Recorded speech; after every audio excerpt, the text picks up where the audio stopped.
It's showtime.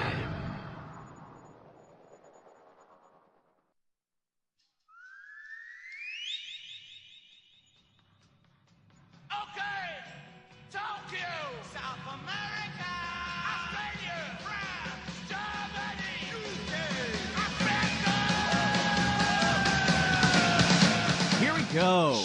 Head On with Bob Kincaid. 3 hours of conversation, cussin' and a discussin' with America's only born and bred Southern liberal talk host. Head On with Bob Kincaid is brought to you each night by Coal River Mountain Watch. Coal River Mountain Watch invites you to become part of the solution, part of a sustainable future, part of the uprising against mountaintop removal. Coal River Mountain Watch, crmw.net. And now, from high in the hills of beautiful West Bicod, Virginia, here's Bob Kincaid on the Head On Radio Network. Well, howdy.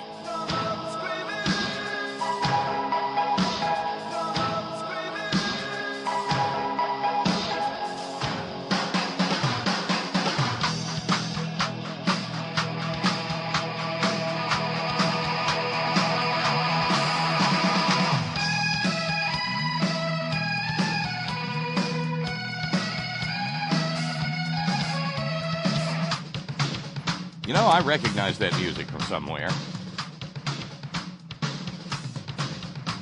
God, it feels like a week since I've been on the air.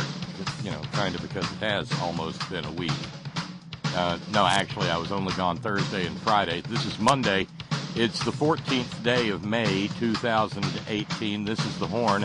Headon.live is where we live. That's where you go, courtesy of Brother Deacon Asa. If you'd like to be part of the chat room experience, namely the wild, wacky, madcap, merry, zany, multimedia, real-time extravaganza that happens 3 hours every evening when the program is live between 6 and 9 Eastern Daylight Time. If you pick out a screen name and a password and wander on in, why, you'll be met by the likes of Anatole and Foam Cops and Silent R. Lamar and Squeaky and VT Blom, and capably moderated by longtime inveterate, indefatigable veteran chat room moderator Sparky, who, being a Spacing Guild master, picks and chooses when he decides to fold space. You'll also be moderated by midweek pinch hit utility all-around great guy chat room moderator Steve from Georgistan. That's weird. I don't know why there's no White Rose Society stream. I wish I could tell you, but apparently there isn't. I show that I'm sending. I'm sending fine, but that, you know, I don't know. I just don't.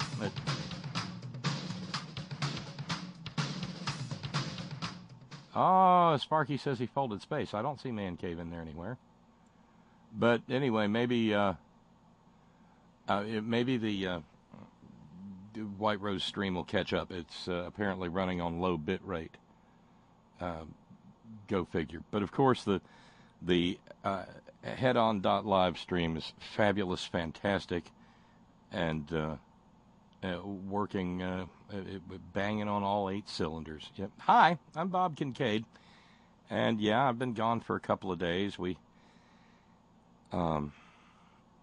went and did the observances for the passing of for my immediate family, the last member of that generation. Well,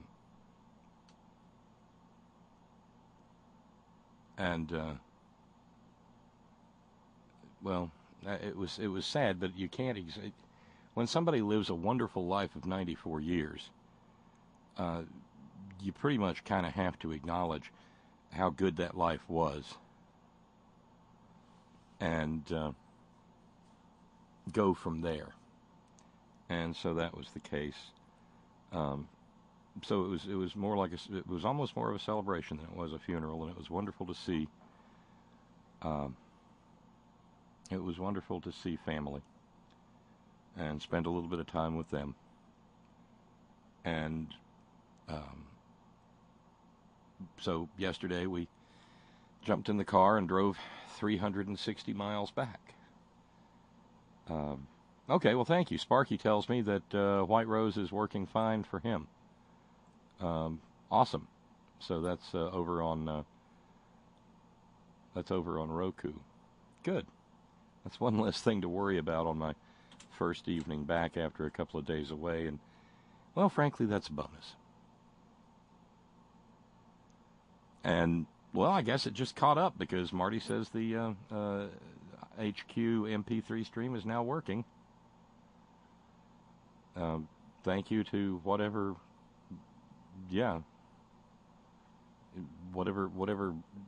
forces that made that happen. Much obliged. Thank you for letting me know. Randy and PA, the White Rose stream apparently up on iTunes. Good. And we're running live, hot and true, on FYINation.com over on iTunes as well.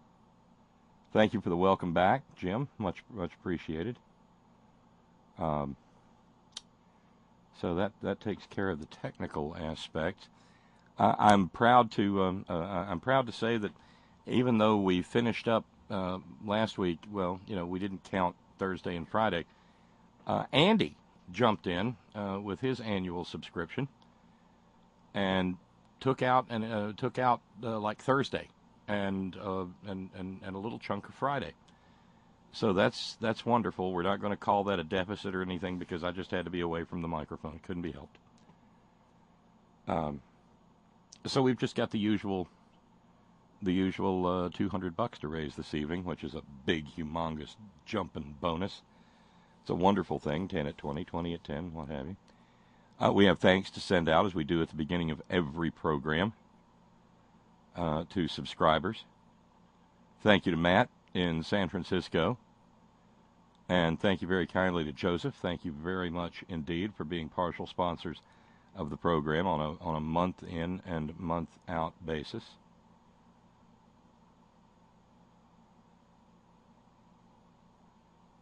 Thanks as well to subscribers. Christopher, thank you very kindly, Christopher. And thank you very much indeed to Angelica in Oregon. Thank you, Angelica. Thank you very much to Paul there in California. Thank you, Paul. Thank you very kindly. Thanks to Mark in Minnesota.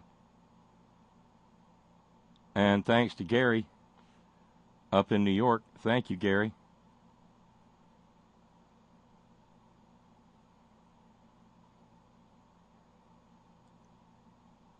Thanks go out because I missed several days. We have to thank a lot of subscribers here.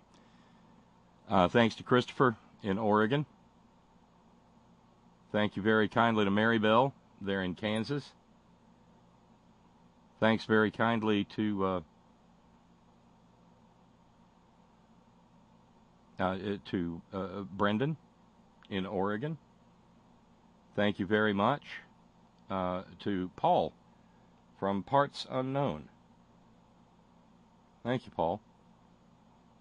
Thank you to Tony in Chico. And thank you very kindly indeed to John in Maryland. This is how we keep the program on the air. Thanks as well over the course of my absence to Don. And thank you very much to Judy in New York.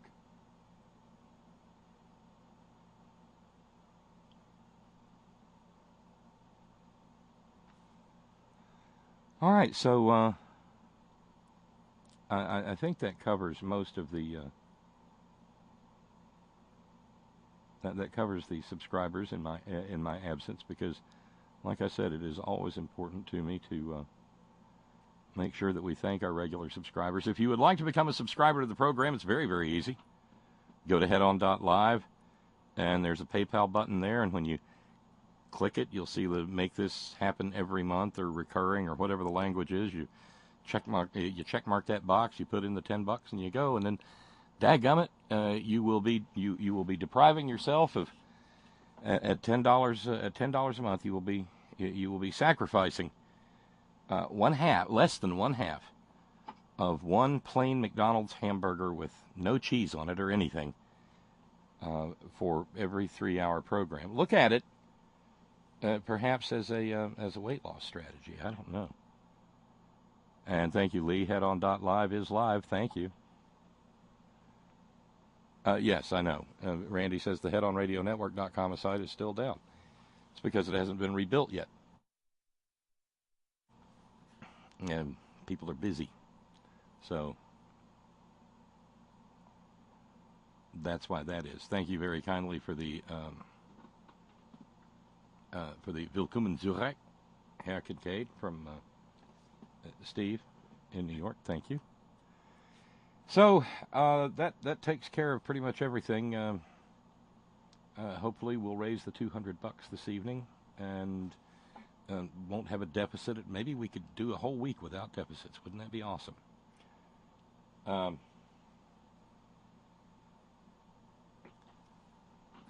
Where to begin? Well, it's Moran Monday. But you know what a hopeless history nerd I am.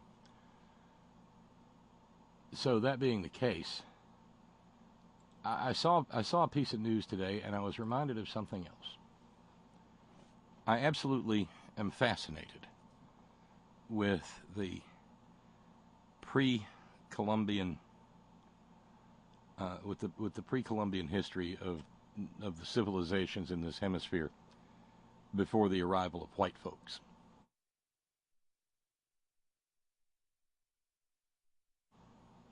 Most particularly, the two largest groups in terms of organized civilization structure, social structure, political structure, cultural, would be the Mexica and their Triple Alliance in the Valley of Mexico, and the people that we refer to mistakenly as Inca in the Andean corridor stretching from Ecuador down to what is now modern-day Chile. Well, in, let's see, what was it? I think it would be about 1487, because they were very, very good at dating their events, because they had a calendar that was more accurate than our own. The Great Pyramid at Tenochtitlan, which we now recognize as Mexico City, was dedicated in its 6th incarnation. There were twin temples at the top of the pyramid. One to Tlaloc, who was the god, the deity associated with rainfall, and the other to Huitzilopochtli, who was the deity associated with the sun and with blood sacrifice. And so it was in 1487 that the dedication of the 6th incarnation under the revered speaker, the Huitlatoani Ahuitzotl, which translates as roughly water monster, saw hundreds, if not thousands, of sacrificial victims marched up the steps of the brand new pyramid.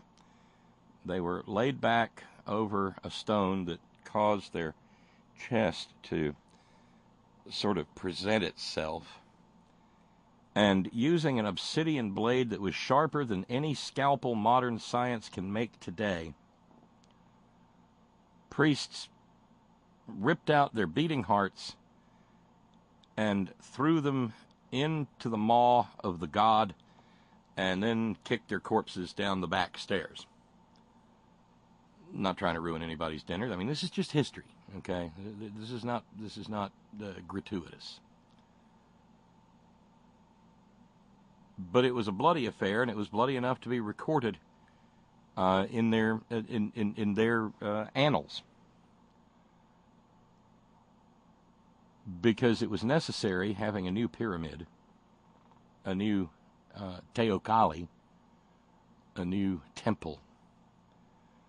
It was necessary to feed the gods much blood in order to secure the blessings of the deity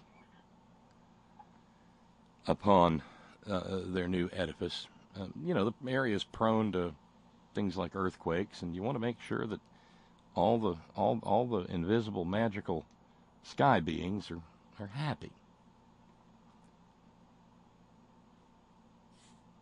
Now, why on earth would I think of something like that today, of all days? I mean, here in the hills and hollers of almost level west by Cold Trump-Geniustan, this qualifies, and it's entirely subjective, but I'm making the call. This is the most beautiful day. This has been the most beautiful day thus far of 2018. And over the course of the weekend, while we were traveling, we were the recipients of absolutely perfect days.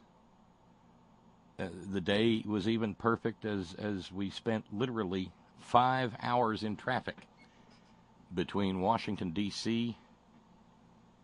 and Richmond. It took 5 hours to go 90 miles from Washington, D.C. to Richmond because, well, we left D.C. at about 3 p.m., and that's not a good time to be outbound from Washington, D.C., bound for anywhere. But yes, let's see. I realize my ciphering on the fly skills are a little bit suspect, but let's see. 90 and 5 gives into 90. Yeah, that's an average. That's what I thought. That's an average of 18 miles an hour. And I'd say that's pretty close. But even that day was perfect. It wasn't rainy or anything, and even the various and sundry people out there on I-95 were very well behaved. Perfect days, beautiful days. My aunt's visitation and her funeral were given beautiful, magnificent, stunning, blue sky days.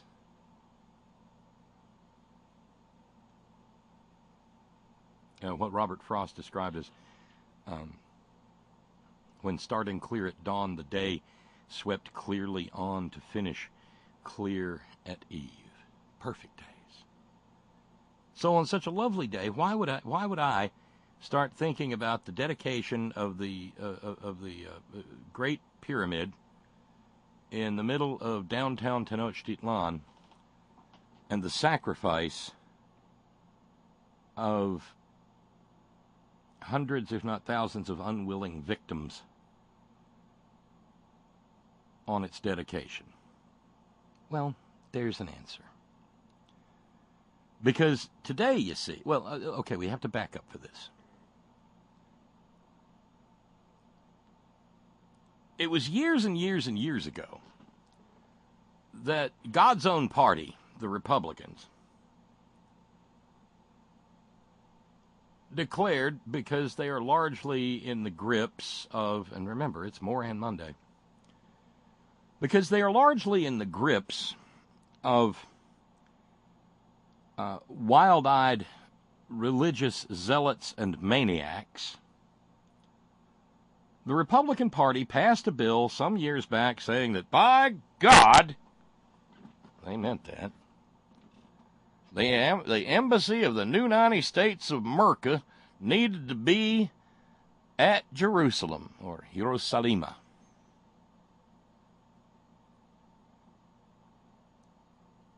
And it was for years and years and years, it was largely a symbolic bill because presidents, both Republican and Democrat, realized that opening an embassy in Jerusalem, one, we had a perfectly good embassy at Tel Aviv, and, why waste all the money of building an embassy? And you get it, right?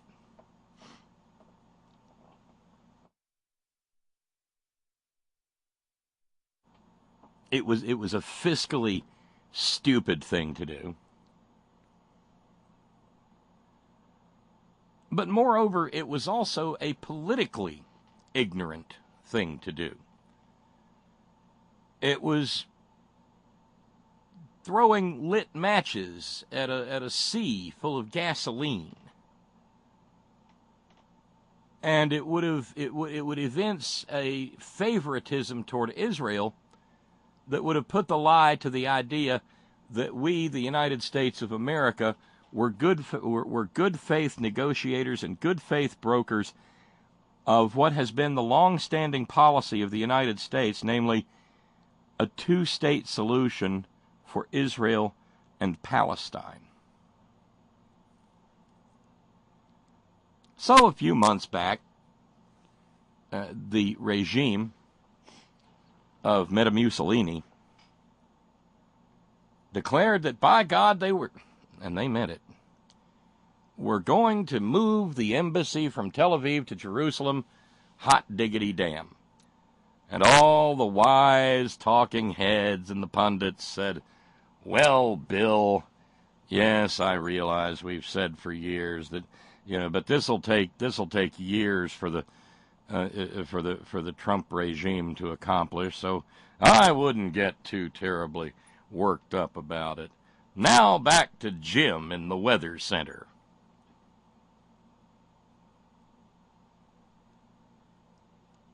Well, nobody told the Trump regime. And so, today,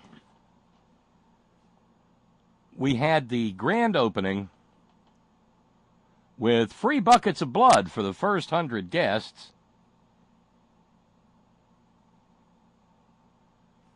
at the brand new U.S. Embassy in Jerusalem. I cannot tell you how I wish I was kidding. Sadly, I am not.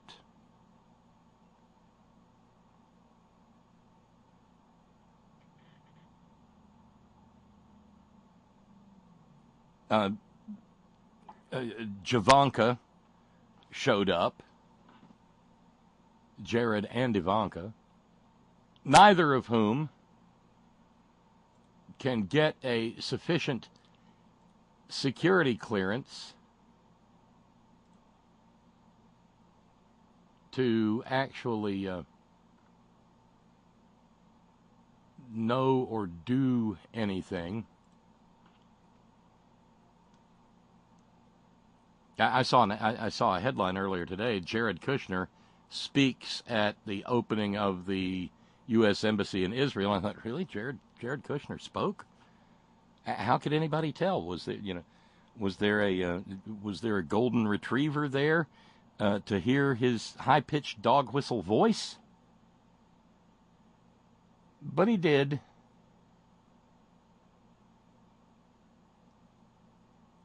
And shortly thereafter, Twitter caught fire with people pointing out things like Rogue W.H. Gardner, Rogue White House Gardner. I have a higher security clearance than Jared Kushner.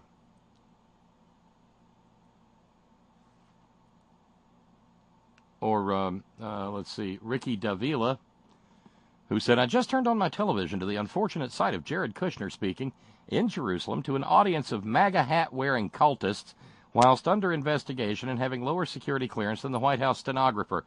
Not even 10 a.m., and I'm already sick to my stomach. And the Twitter went on in that regard.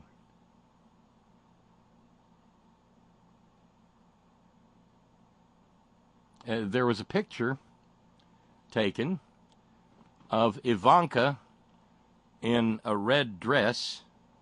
I don't know, like Jezebel of old. Who knows? I'm not saying that.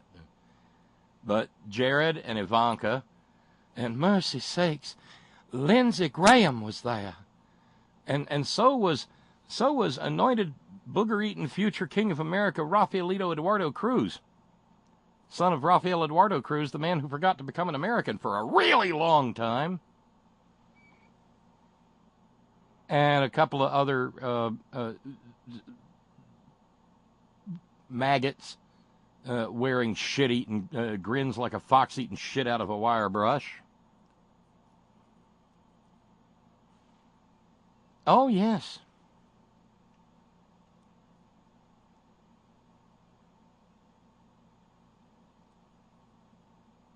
Meanwhile, of course, Jared, of course, a darling of the bizarre Likudnik government of Israel and the wholly and completely psychotic Bibi Netanyahu.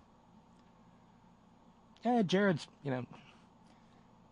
still being looked at by that kindly old Mr. Mueller.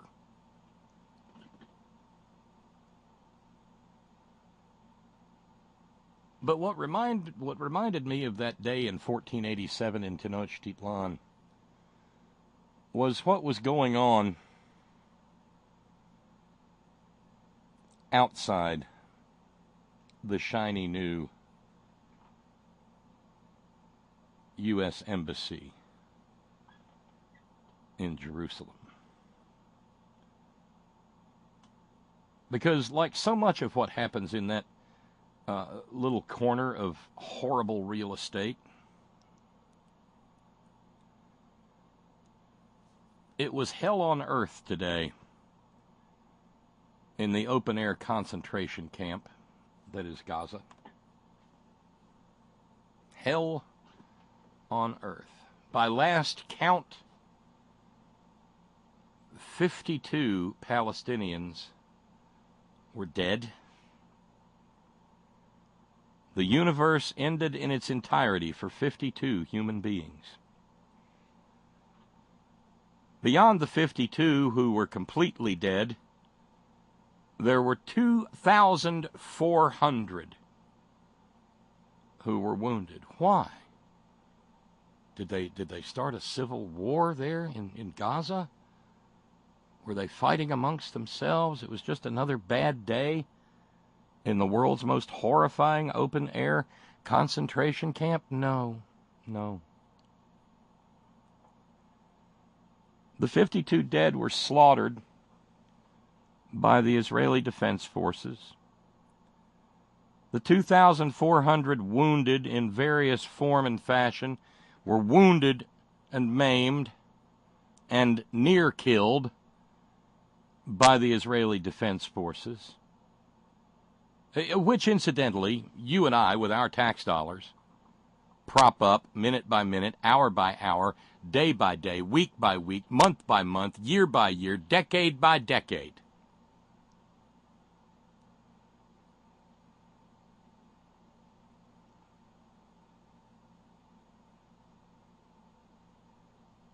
Geezer Disgustus sent along a video message. He said,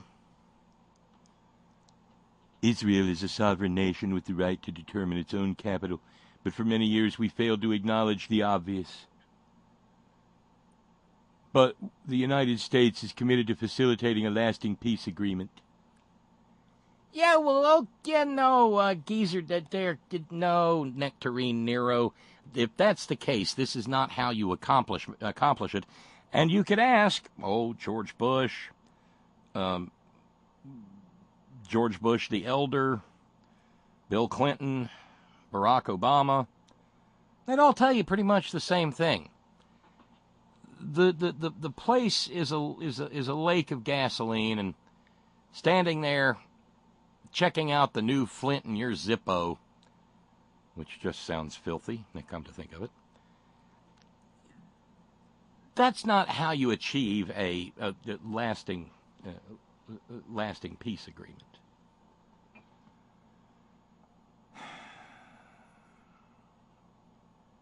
I thought of that day in 1487 because there's not a hell of a lot of difference between that day in 1487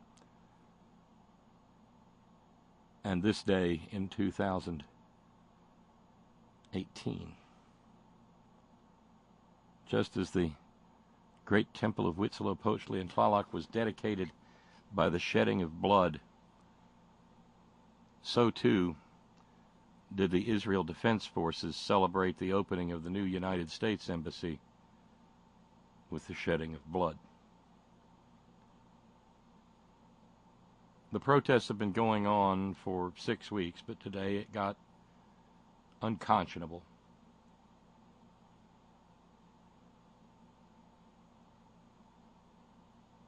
Because we chose this day, 14 May, because it was the day that that hundreds of thousands of Palestinians had to flee for their lives following the declaration of the Israeli state. Palestinian people refer to the 14th of May as Nakba. That word in Arabic means disaster or catastrophe.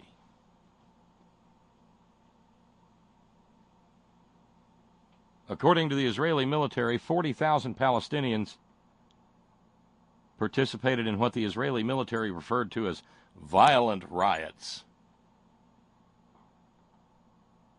along the wall between Gaza and Israel.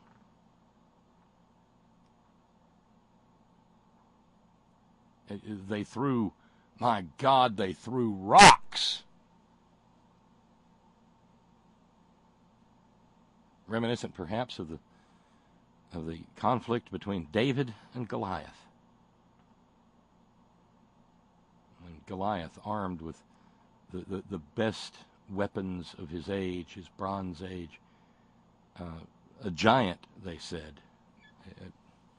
The Bible tends to inflate things, but and little David, the shepherd, with nothing more than a stone and a sling, killed him with a well-placed shot between his eyes. Well, there were no Davids or even Daouds in the Palestinian crowd today. There were children. There were mothers. There were fathers. There were sons, daughters, brothers, sisters, aunts, uncles, cousins.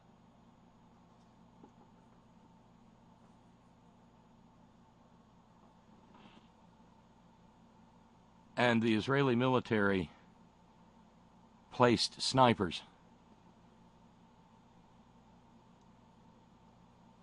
and they killed 52 human beings. And having opened fire, wounded, shot, or maimed another 2,400 people, not one of whom had a gun. They had some tires they set fire to.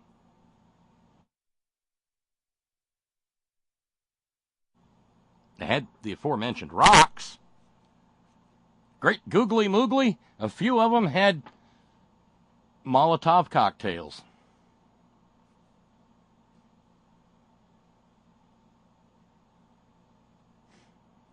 Brother Deacon Asa asks a question. Can we come up with a more appropriate sobriquet for this so-called Israeli Defense Force, for crying out loud? How about Israeli Pillage and Plunder Force? How about the IGS, the Israeli Genocide Squad? Because whether you kill them slowly or you kill them fast, eventually when you get to the part where there's no more Palestinians, it'll be genocide complete.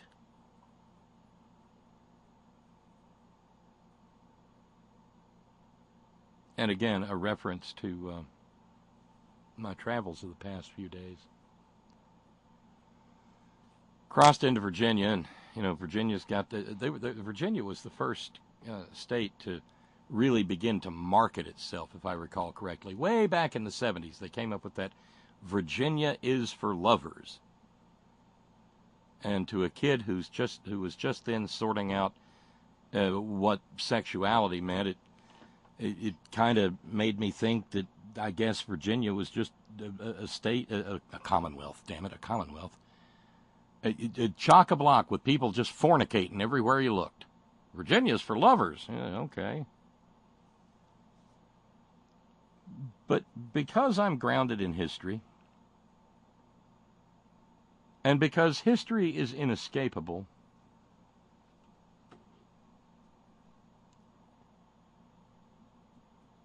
I looked at Agnes and I said, "You know what you know what the signs going into Virginia need to say? Welcome to East Virginia." You know, that's one of the things we should have done out of the end of the Civil War, since West Virginia was created as a state on June the 20th, 1863, as West Virginia. We had other options. We considered things like Vandalia, but that sounded too much like vandalism and vandals and wandering hordes of pissed-off hillbillies. Wait a minute. But yeah, we opted for West Virginia.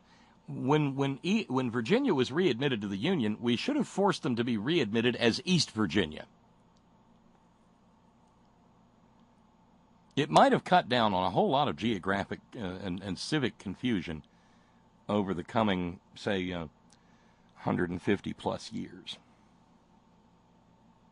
152 to be precise. 153. But while I mentioned what happened in 1487,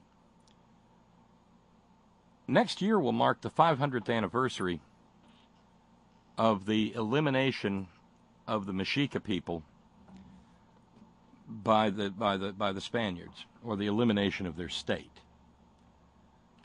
And along the way, some 20 million or so indigenous people died, got all dead.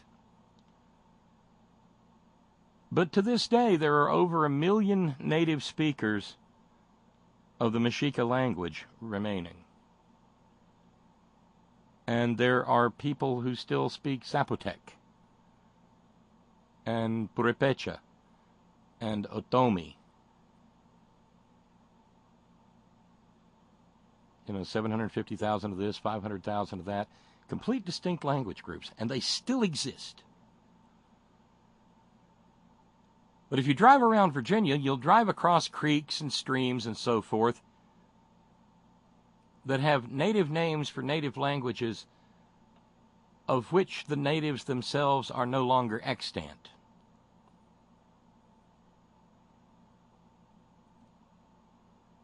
We know the name Powhatan. Not a whole lot of Powhatans left. There was another band called the Chesapeakes. Not a lot of them left.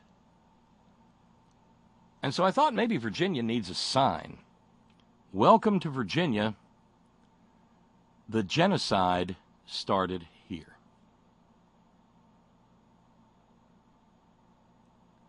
Because it's true. Virginia was the first permanent settlement, 1607. Colonizers. Europeans. And they began to inexorably eliminate and push out the peoples who had lived in relative peace for 5,000-10,000 years. Out of the sloughs and out of the forests, where life was pretty damn good, really, till the white folks showed up.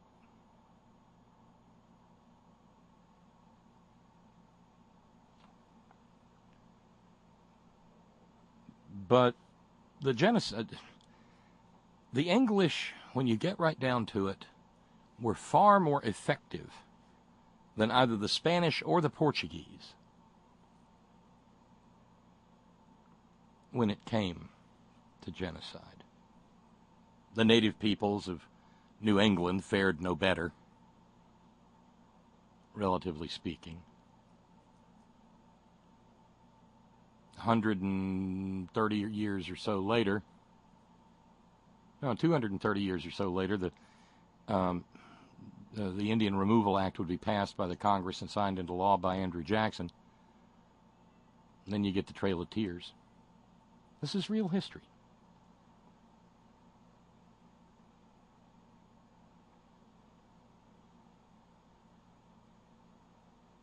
And Well, yeah, we do. We need to do a much better job of acknowledging it. Yeah, Ron in Raleigh points out this is the 70th anniversary of the Nakba.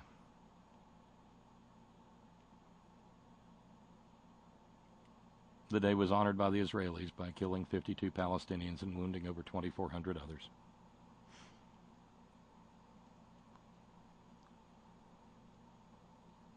And we're okay with it as a nation.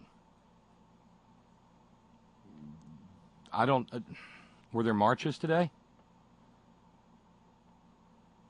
Were there any statements made from the well of the Senate or the House in support for the Palestinians who are slowly being genocided? I kind of doubt it.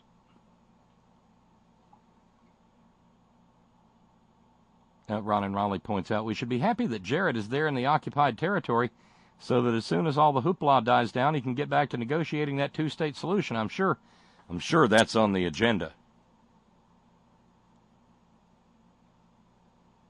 Marty, with his tongue planted firmly in his cheek, says, "Oh, Bob, there you go, always blaming Israel for killing Palestinians when it was clearly the Palestinians' fault for protesting," which, of course, is supposed to be ironic, but it's just too damn true.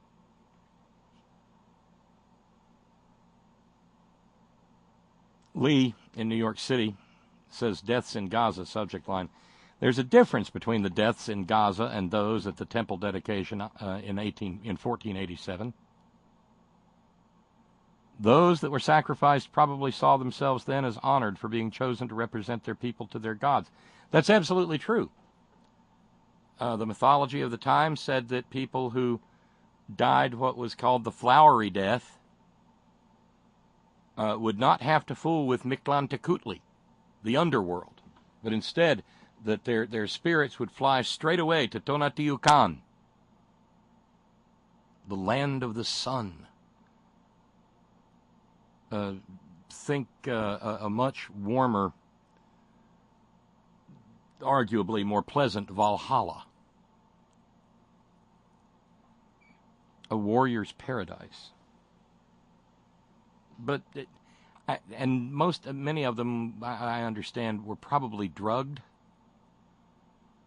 to one degree or another, maybe loaded up on the drunk-making octly or something similar, so that when they got to the top of the stone, but slaughter in the name of a god is still slaughter in the name of a god, and it's still slaughter when you get to the end of it. But no, the 52 communities, the 52 neighborhoods that will be performing the Muslim rites for preparing a dead body for burial within 24 hours, they'll use Arabic words like martyr, and perhaps their belief system says that the spirits of the slain will be gifted somehow or another in the afterlife or treated with some sort of special regard. But a sham is a sham is a sham is a sham.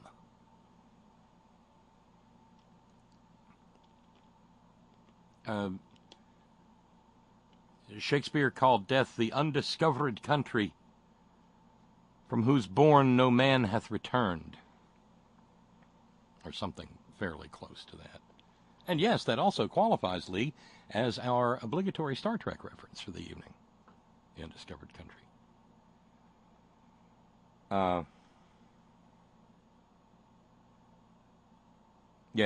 Brother Deacon Asa says, to Marty's point, when are we going to start talking about Palestinian on Palestinian crime, Yes, what about those Palestinian gangbangers?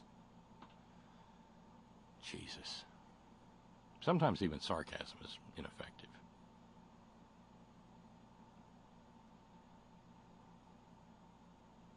But I think it's abundantly obvious that there will be no two-state solution. There's going to be a one-state solution.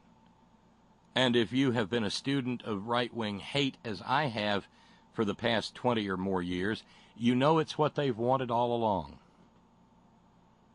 The hardcores, otherwise known as the Republicans, have argued since 1967 that, well, hell, they won it by warfare, fair and square. They conquered the territory. They get to keep it.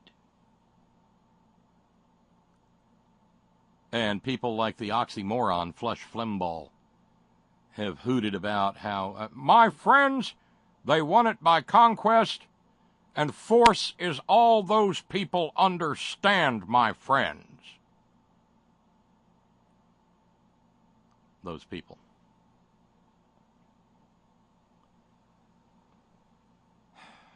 But again, whether one, the sacrificial victims probably did, but still,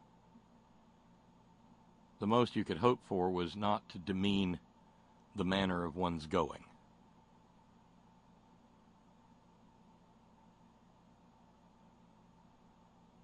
And this is such an unforced error. Those 52 deaths are blood on not the on the Israeli flag, but every bit as much it is blood on the American flag, because the Israelis would not do it if we did not give them a nod and a wink and a nudge as good as a wink to a blind man. Say no more, say no more. They wouldn't do it if we said, "Hey, you keep this shit up. We're turning off the money faucet, and you'll have to provide free government-sponsored health care to every citizen of your country with something besides the money of American citizens who can't get free government-subsidized health care at home. You're just going to, so no." And there are some really ugly, sleazy relationships out there between, and largely there always have been. When Ronald Reagan wanted to swap missiles for hostages, using and use the money to violate the will of the Congress and provide money to the Nicaraguan Contras, he looked to some of the more wild-eyed members of the Israeli government and of the Israeli polity generally, because that militancy has always been there. There was a prayer today, of course, because why wouldn't a country that was supposedly secular in its nature, why wouldn't they have a great big Christian evangelical fundamentalist amosexual prayer at the opening of the embassy in a country that doesn't even share our religious majority? And of course they found they found a real Lulu. They found Robert Jeffress of the First Baptist Church of Dallas, Texas.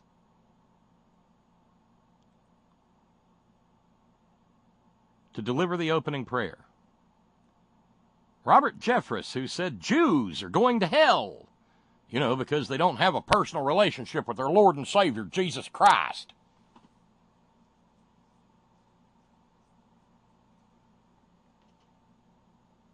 Who said the Muslims are going to hell too. If you ask Robert Jeffress, the only person who is absolutely rock-solid lead pipe cinch certain to get into heaven is Robert Jeffress.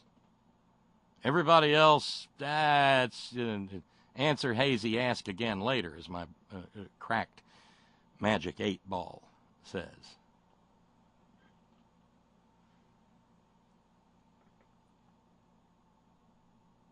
But Jeffress prayed, and that too was deliberate.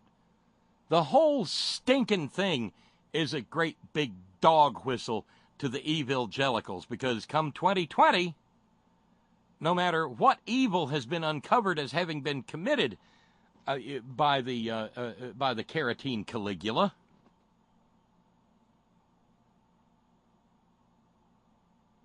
The country will be awash in ads.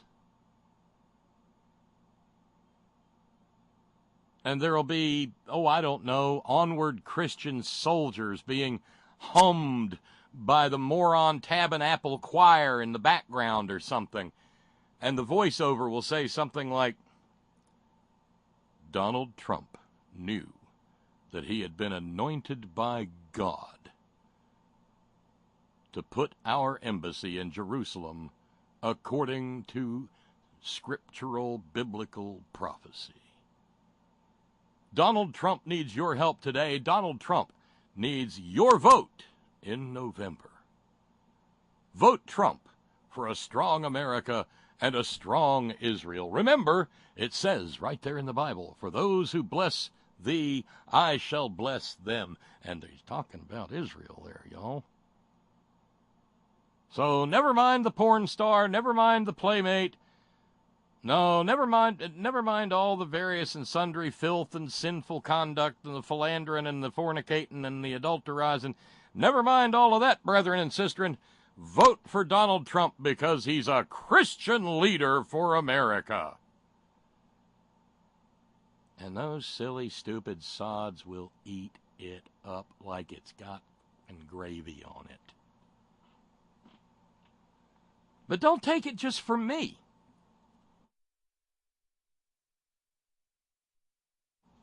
It's not just cranky old hillbilly Bob Kincaid talking about this. Jonathan Tobin, who is Jewish and quite conservative about it, among other things, he writes for the National Review, not known for its liberal policies or even its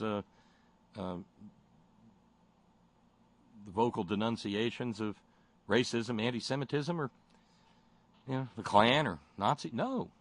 Jonathan Tobin writes for him.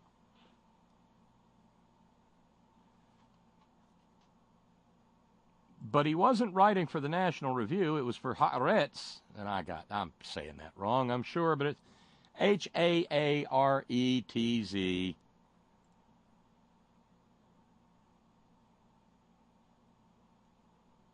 Writing for that newspaper, the headline, Opinion,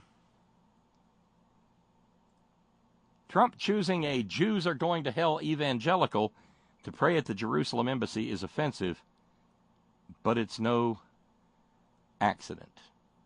The subhead says Pastor Robert Jeffress also thinks Islam is evil, Mormons belong to a cult, Catholicism is a product of Satan's genius, and gay is not okay.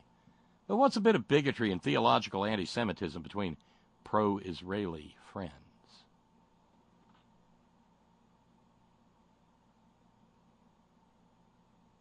What indeed?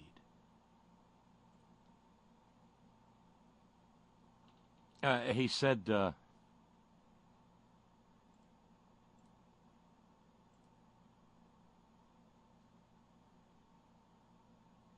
among other things, because the article itself is behind a paywall, his, meaning Robert Jeffress, presence at the embassy ceremony is a reminder that there is a price to be paid for uncritical acceptance of pro-Israel figures whose attitude toward faith is inconsistent with religious freedom. It is not too much to ask the administration, the Israeli government, or pro-Israel activists to hold Jeffress as accountable for his prejudice as they do people like Palestinian President Mahmoud Abbas for their bigotry. Fainting with damn praise there, I think. Jeffress's Zionism is praiseworthy, but it can't give him a pass for attacking other faiths.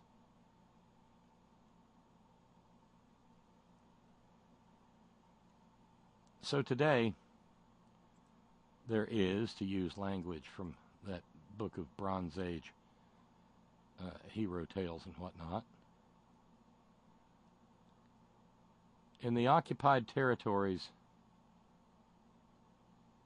there is weeping and wailing and gnashing of teeth.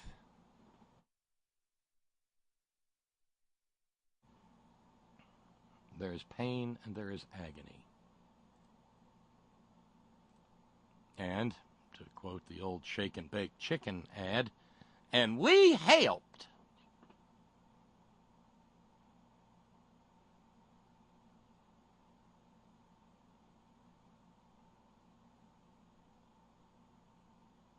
And it's downright I wonder if anybody brought maybe a bucket of blood to anoint the American embassy there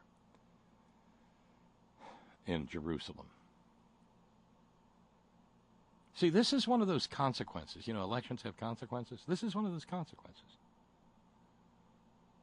Not to beat on it too much, but the fact of the matter is, had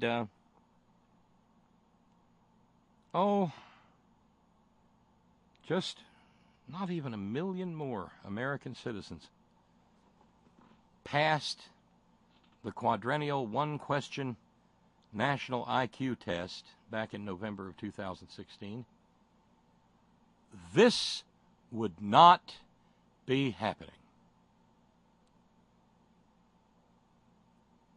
Had just a few more people realized that, okay, so I'm not going to be a member of the fan club or anything, but she'll at least be relatively stable and not deliberately try to fire up a genocide and make it worse than it already is, if you can even say that about genocide.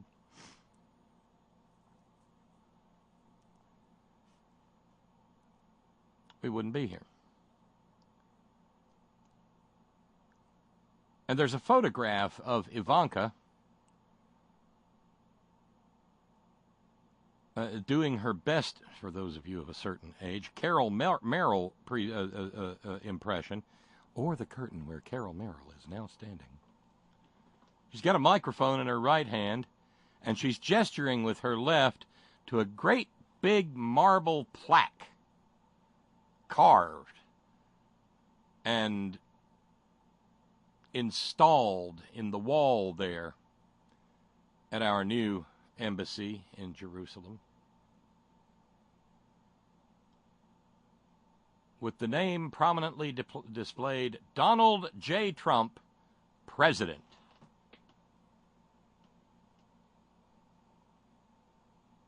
Christ, it's carved in stone. Again, from a historical perspective, we have countless pieces of information, writing, brilliant writing, that exists only as a series of zeros and ones that hums around in cyberspace.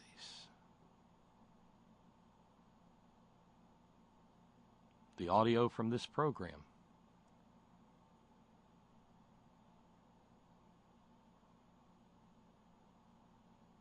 from these 14 years exists, for the most part, only that way.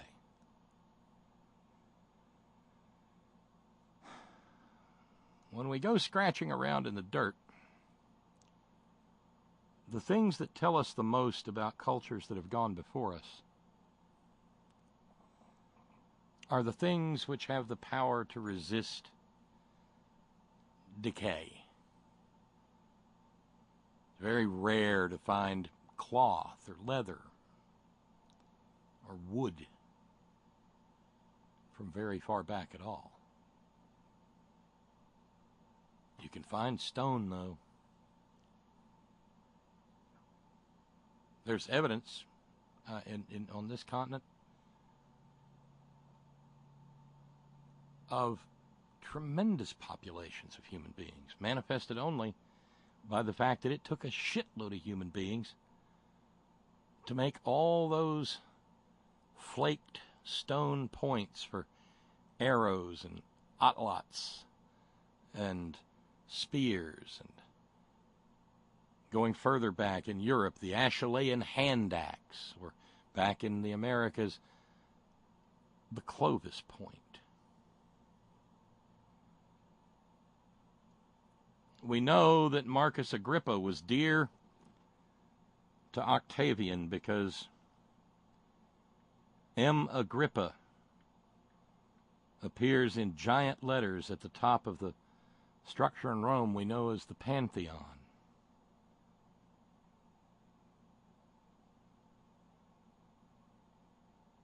If you want it to last,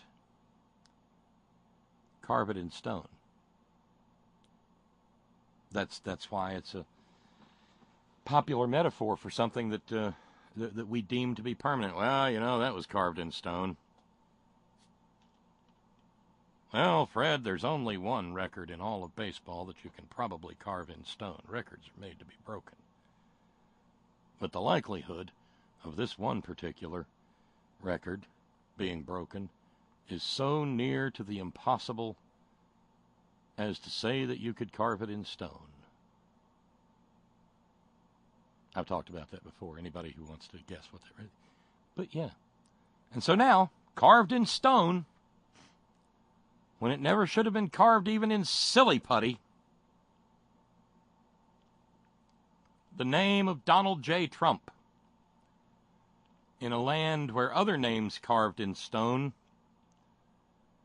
include that of Gaius Julius Caesar, Kaiser Augustus, Marcus Antonius,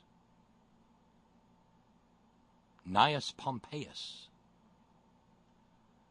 Alexander the Daggum Great. And don't think for a moment that they weren't thinking like this when they came up with that. It's not some tacky-ass bronze plaque. This, by God, is going to last for eons.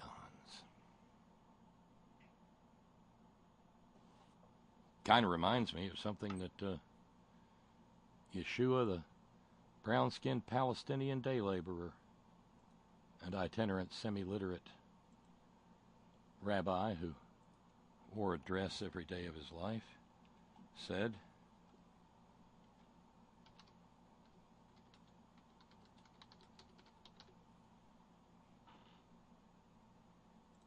it's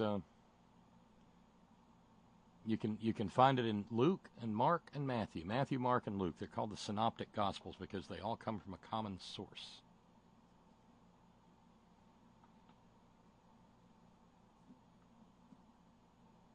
We'll go with Matthew. Now let's go with Luke.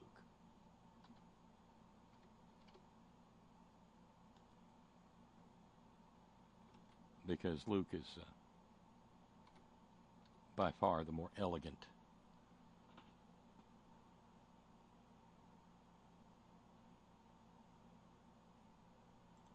of the three.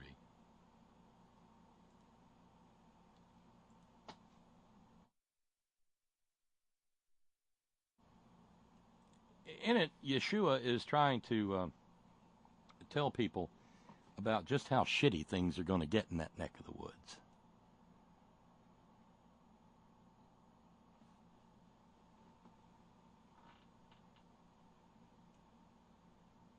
Luke chapter 21, and he looked up and saw the rich men casting their gifts into the treasury. And he saw also a certain poor widow casting in thither 2 mites. And he said, Of a truth I say unto you that this poor widow hath cast in more than they all. For all these have of their abundance cast in unto the offerings of God, but she of her penury hath cast in all the living that she had. And as some spake of the temple, and how it was adorned with goodly stones and gifts, he said, As for these things which ye behold, the days will come, in the which there shall not be left one stone upon another, that shall not be thrown down. And they asked him, saying, Master, because the they is always that little gang of morons that ran around with him. It's Moran Monday, after all. And the biggest morons in the entirety of Christianity are the 12. There's not one decent IQ among the bunch of them. And he points it out for those with eyes to see and ears to hear.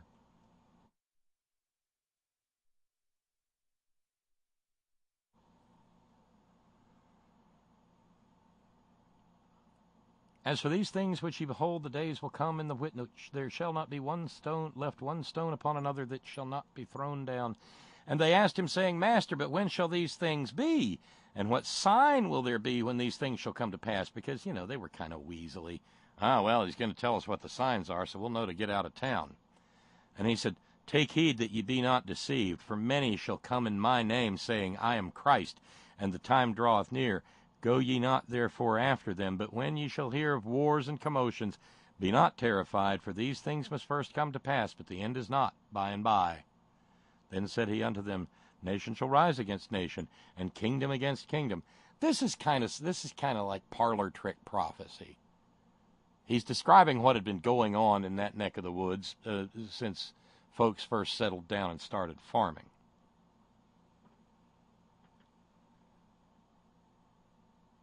But before all these they shall lay their hands on you and persecute you, delivering you up to the synagogues and into prisons, being brought before kings and rulers in my name's sake, and it shall turn to you for testimony. Settle it therefore in your hearts, not to meditate before what ye shall answer.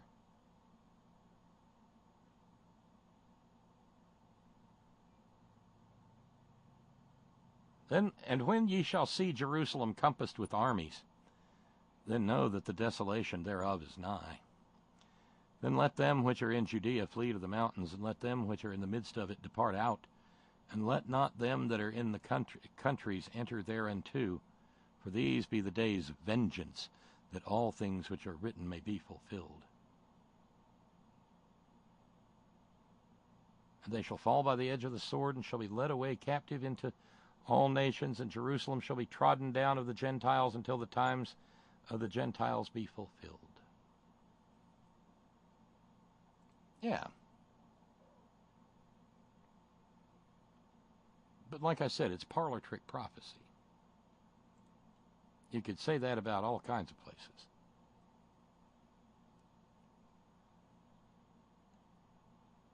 And so it is again today. And there's probably reason to believe that eventually there will not be one stone left standing upon another where our embassy is. Because, well, frankly, you couldn't give me a job in the United States Embassy in Jerusalem because it now has a great big bomb me sign practically flashing on and off in neon all around it. Hell, it might as well have a bullseye on the roof, because it is a magnet for anyone with a grievance against the United States, because that embassy is a manifestation of hubris and hate, the likes of which we really haven't shown off in a while.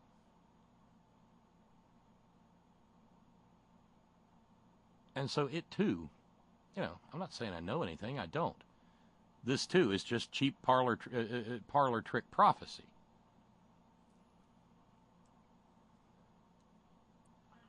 But I wouldn't give you a nickel for that building, unless it was for the salvage value. Steve in New York says,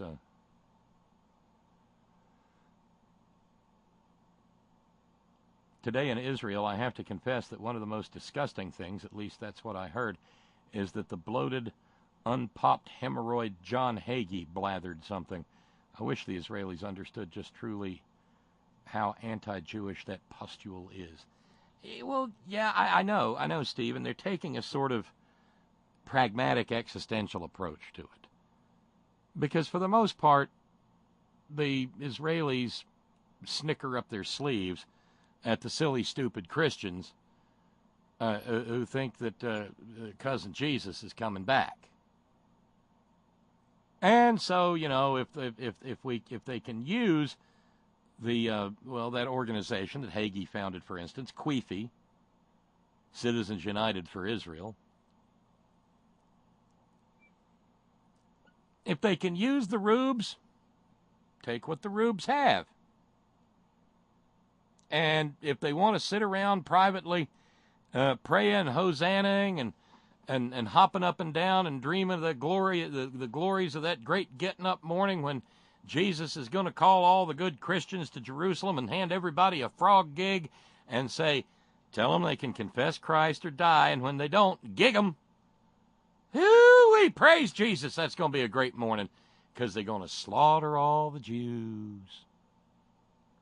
That's Christianity, baby.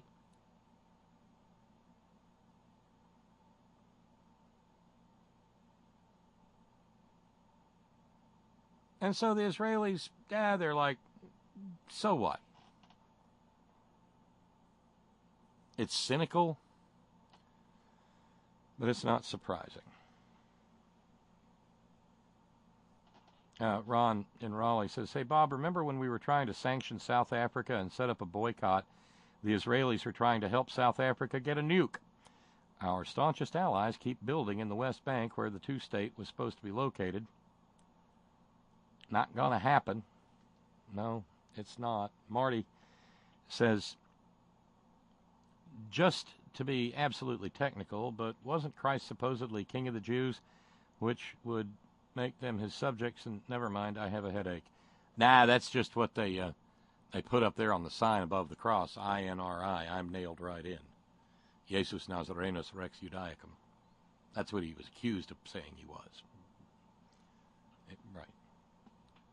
A recognition of Carol Merrill.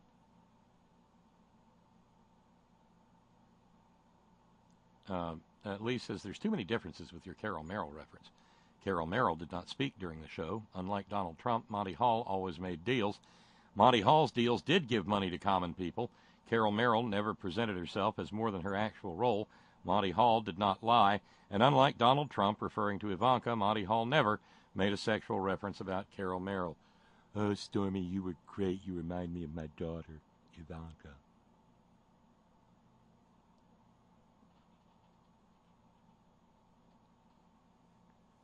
So,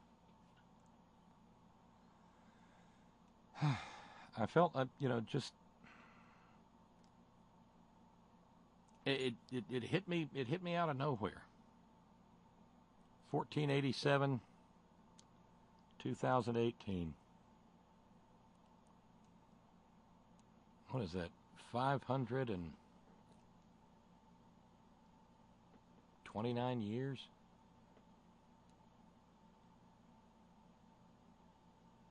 And we're still dedicating buildings with the blood of innocence.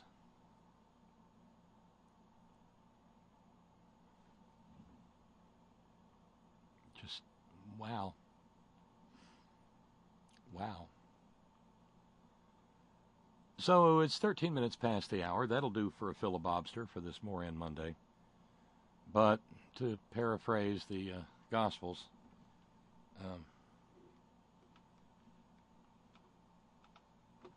in the Moran's house are many Morans.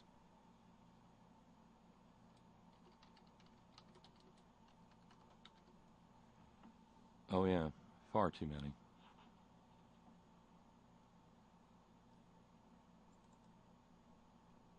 But we'll get to as many as we can. Because some of them are just plain fun. And of course, if we haven't talked in a while, so if something's stuck in your craw, if there's a bee under your bonnet or a burr under your saddle,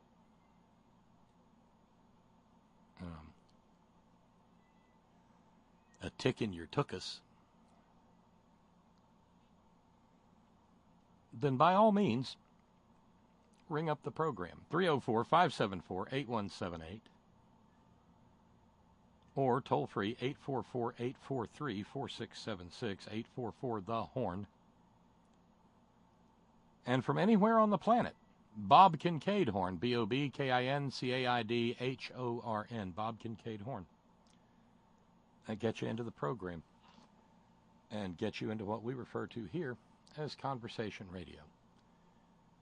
We're an hour and 14 minutes into the program, $200 to raise, and we are at 0. So maybe that'll change too. This is listener-supported conversation radio. I was inspired to this bumper by Steve from Georgistan, who's going to be seeing her in concert soon. And damned if this song isn't appropriate.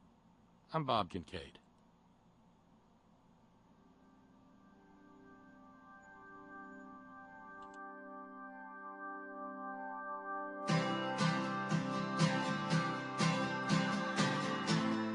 Living in the wasteland of the free.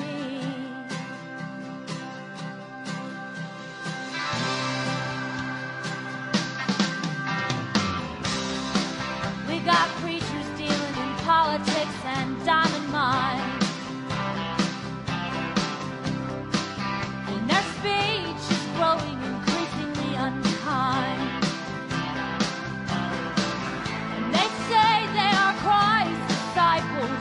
They don't look like Jesus to me. And it feels like I am living in the wasteland of the free.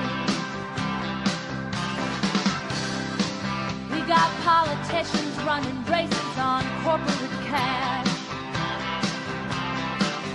Now don't tell me they don't turn around and kiss them people's ass. You may call me old-fashioned, that don't fit my picture of a true democracy. It feels like I am living in the wasteland of the free. We got CEOs making 200 times the workers' pay, but they'll fight like hell against raising the minimum wage. If you don't like it, mister, they'll ship your job to some third world country across the sea. And it feels like I am living in the wasteland of the free. Living in the wasteland of the free. Where the poor have now become the enemy. Let's blame our troubles on the weak one. Sounds like some kind of Hitler remedy. Living in the wasteland of the free.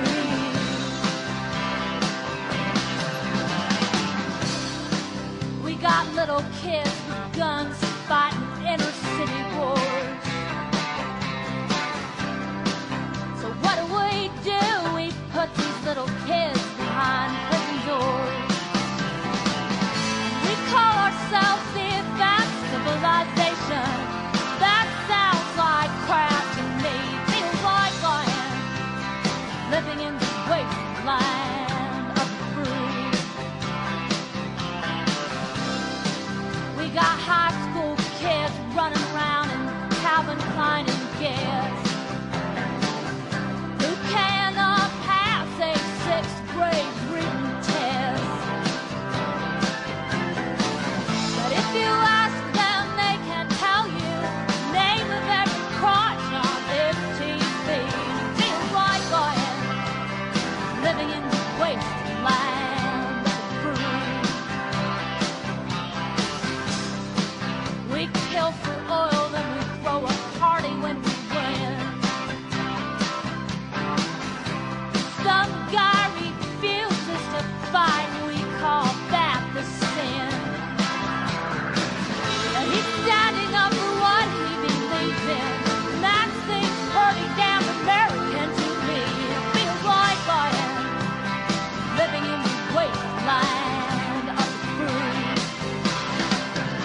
That song never ceases to give me chills.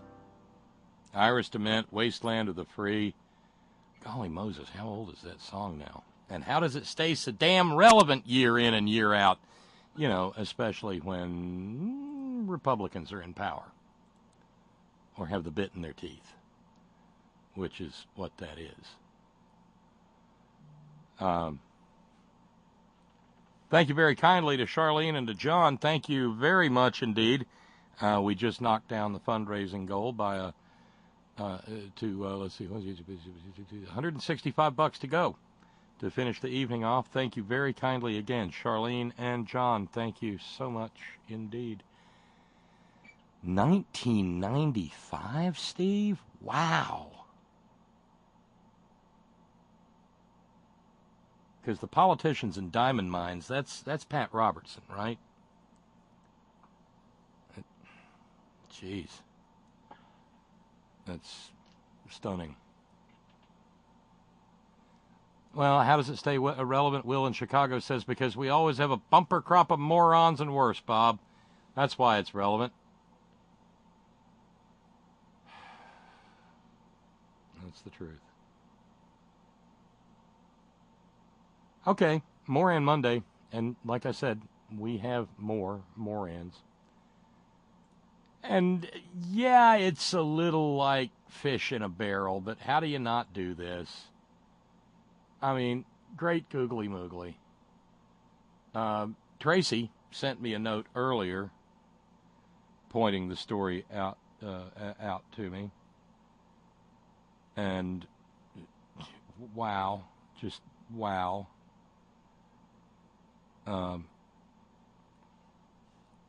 So we have to start. This goes back to while I was gone. This goes back to John Kelly, who has, once again proven that apparently genius level intellect is not a requirement to hold a whole bunch of stars on your shoulder boards in the United States Marine Corps. Because he said some things, and of course, remember, he's the adult in the room. Oh, thank you. Steve in New York said wants to see us knock down the whole 200 this evening. He says, I'd like to do more, but I'll put a $10 challenge on the table. I got 10 if somebody else has 10 to go with it. Thank you, Steve. Thank you very much.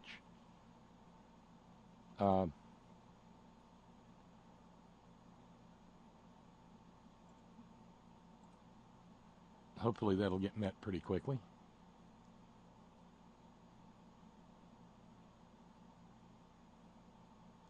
John Kelly, who pretty much outed himself as a racist and a bigot several months ago,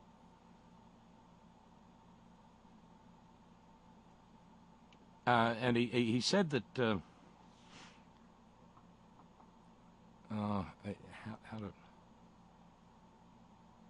well, thank you. Steve in Georgia Stan answered Steve's challenge. It's hot Steve on Steve action there. Saying, thanks for everything, Bob. Welcome home, friend. Thank you, Steve. It's nice to be back. I miss you guys when I'm gone. You know that? I do. And Agnes does too, because well, bless her heart, she was a captive in an automobile for something like 14 hours on Thursday. Yeah, I know. You pity her. But thank you, Steve. And thank you to Foam Cups as well. Thanks, Foam Cups. So that's met. Let's see.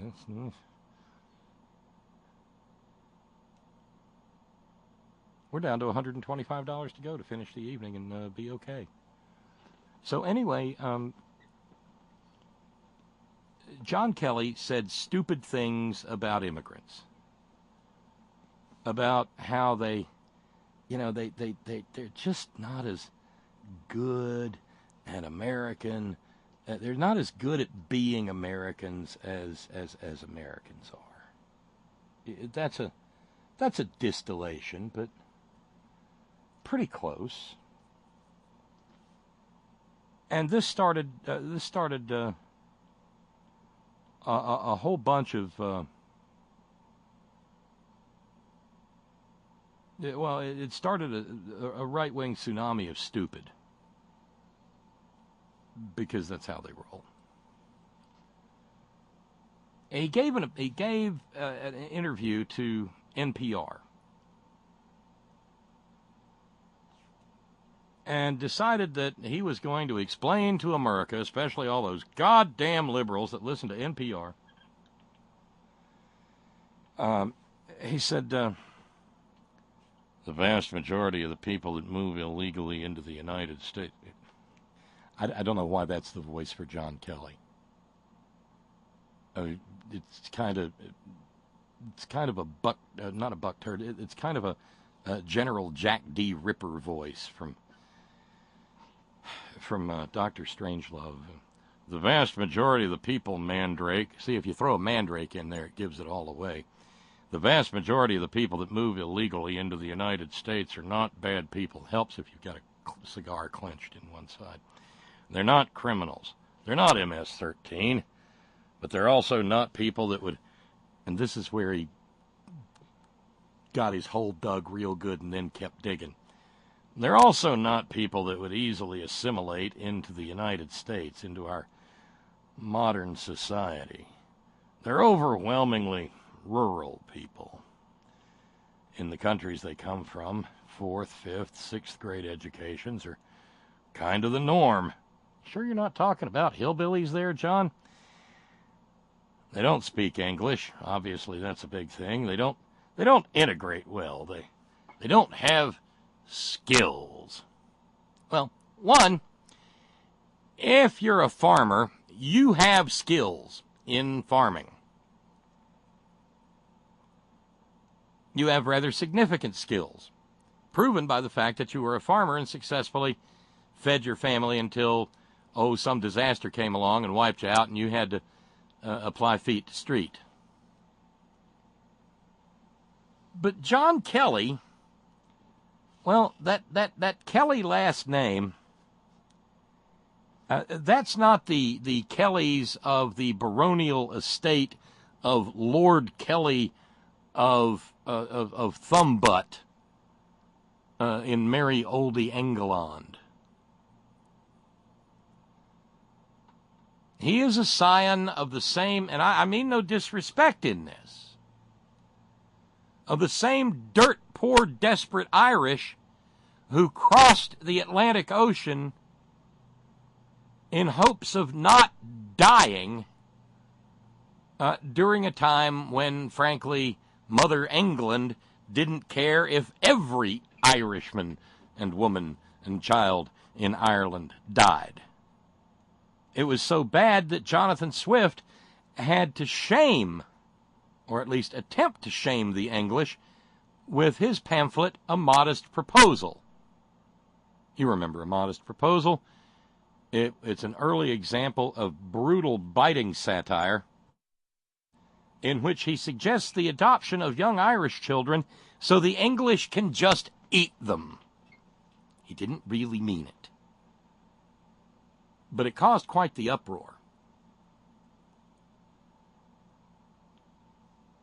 And John Kelly's people did not come to America as 4-star Marine Corps generals.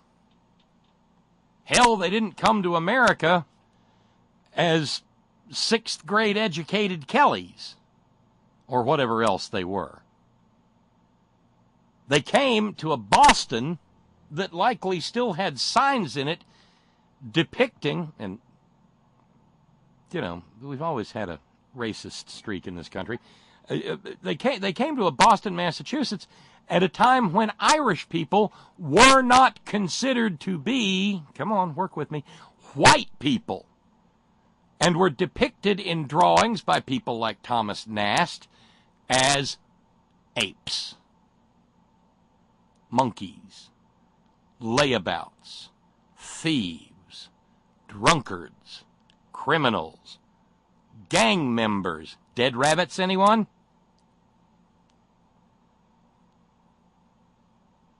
They don't assimilate well.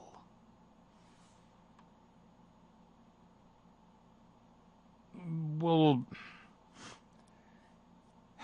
I guess you can say that they didn't assimilate well when they formed their Irish-American societies and had their St. Patrick's Day parades. Begorra. And persisted in following the Pope at Rome.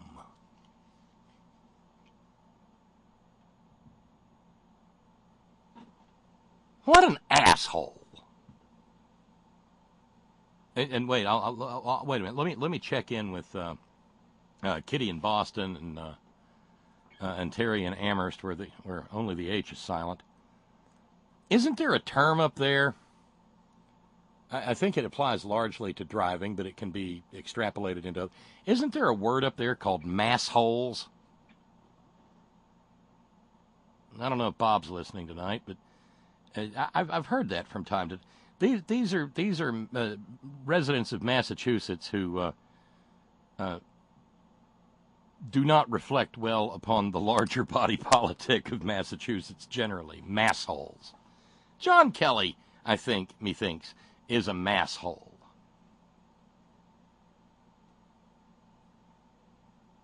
You come to America and you do what you can.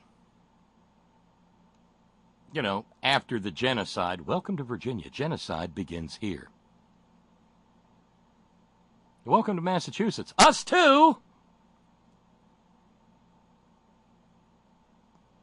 The hell's a Pequod?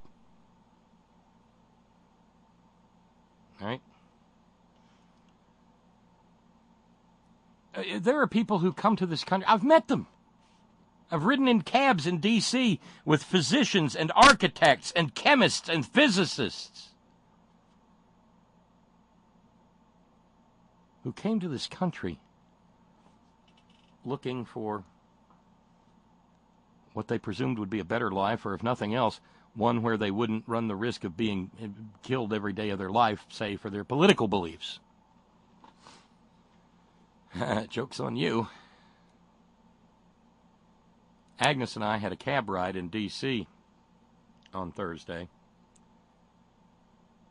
with an absolutely lovely man.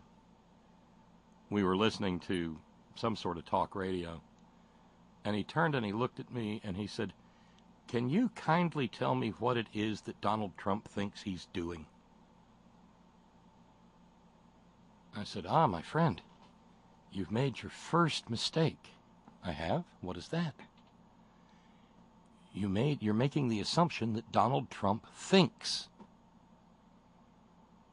And there on a very busy Massachusetts Avenue, I made my cabbie laugh. And it was a little worrisome. He said, this is true, this is true.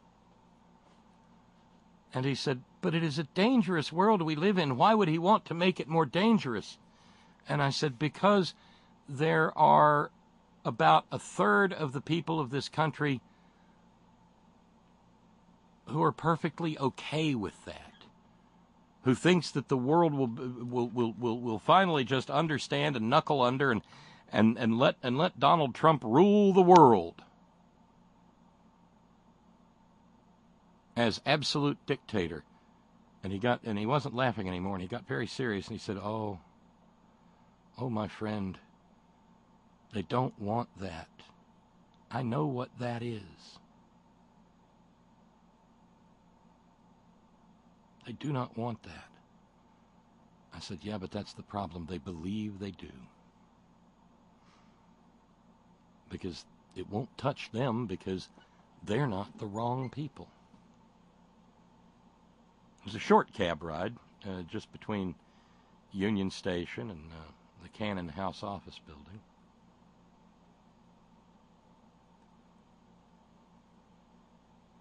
But it was, as is always the case for me, instructive.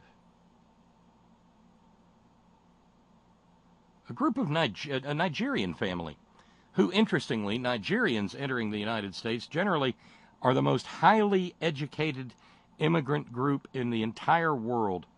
A Nigerian family is suing an airline because the airline booted them off the plane for, and I'm not kidding you, not smelling right.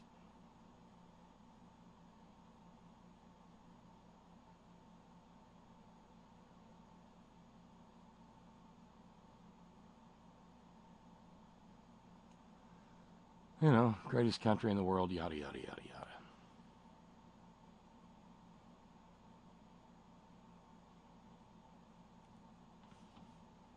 But John Kelly got the whole ball rolling with that whole they don't assimilate business. Marty wants me to say the name of the airline. I'm looking for the story. I didn't actually open it. I just caught the headline. Oh, there it is. United. United, Marty. United. They filed a racial discrimination suit against United because some employee there flying from Nigeria to Canada in 2016 having to switch planes in where else? Houston, where they were thrown off the United Airlines flight for a pungent odor. The incident started when the mother who filed the suit, Queen Oboima, boarded the flight in Houston after arriving from Nigeria. She got to her seat but found a white man was sitting in it. She says he ignored her requests and refused to move. She summoned the flight attendant, who would not make the man move, instead telling her to take a different seat. The man then got up and went to the cockpit, the lawsuit alleges. Oboima went to the restroom before the plane took off. When she got back, he was blocking her seat. A flight attendant then went up and told her to get off the plane because she needed to speak to someone. When she spoke to another employee off the plane, she was told that the pilot had personally requested that she be ejected from the aircraft since the man who was sitting in her seat was not comfortable traveling next to her because she was pungent.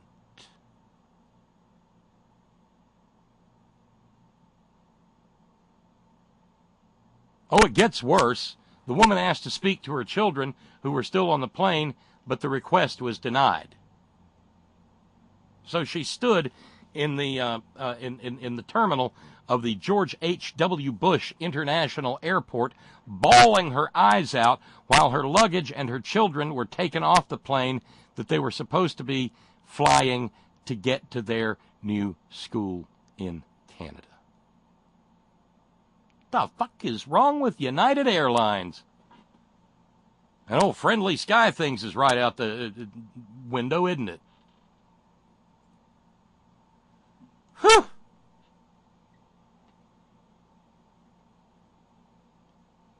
Fourth, fifth, and sixth grade educations are kind of the norm. They don't speak English. Obviously, that's a big thing.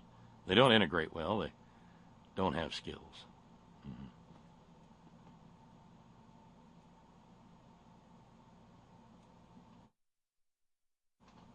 Yeah.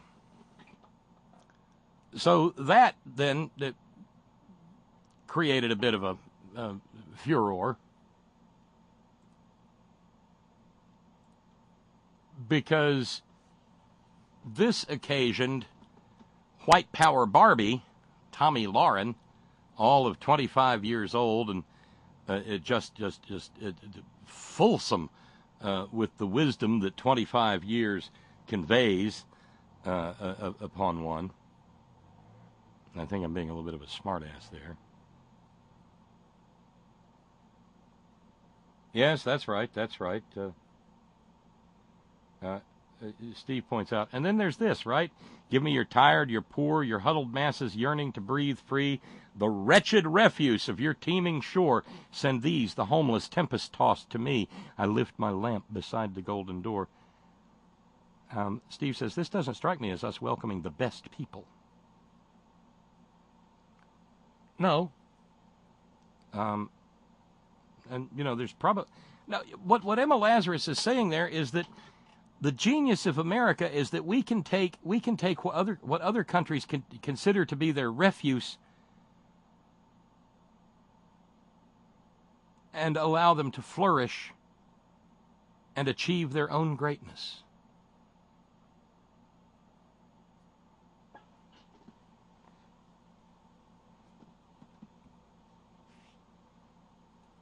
do you mean? I got the name of the airport wrong, Marty. It's Intercontinental Airport, not International. Probably why my father prefers that I fly into Hobby Airport. Hopefully not after the Hobby Lobby hobbies. No, those are the greens.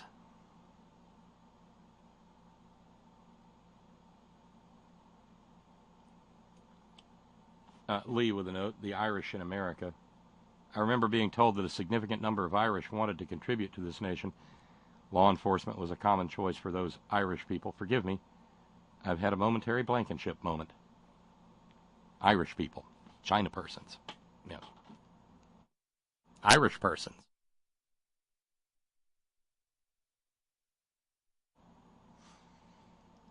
But see, the Irish finally became white. And they're not about, and John Kelly, for one, is not going to give that up. Because the next thing you know, Nigerians will, and Pakistanis and Indians will be coming here and thinking they're white. One of the motels we stayed in, because I'm a bargain shopper, I found a $46 motel room at the end of that very, very long day Thursday. Looked like we were driving into a thunderstorm, so I quit. And I used my app and found what I hoped would not be a bed-bug-infested nightmare, and it wasn't. It was one of those little chain hotels. And considering that we were not going to be hosting Her Majesty the Queen for high tea, we just wanted a nice bed to sleep in. Hell, we didn't even turn the TV on. Got a bite of dinner, went to sleep, got up the next day and went on.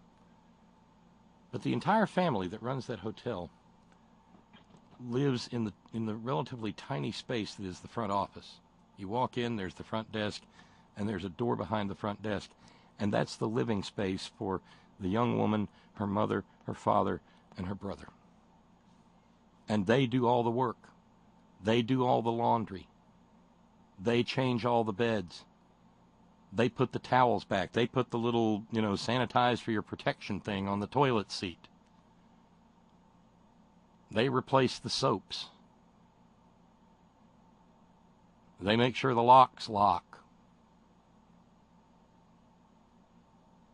And it was obvious from that room that they work incessantly to provide a good service at a ridiculously low rate for travelers to the area.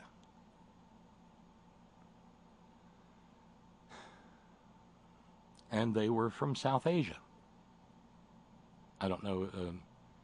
I took them to be Hindu based upon some of the things that the little accoutrement of home that they had there. A calendar with a fellow with some sort of religious marking on his head, holding his hands together in that sign of peace and greeting. I saw Shiva on the wall.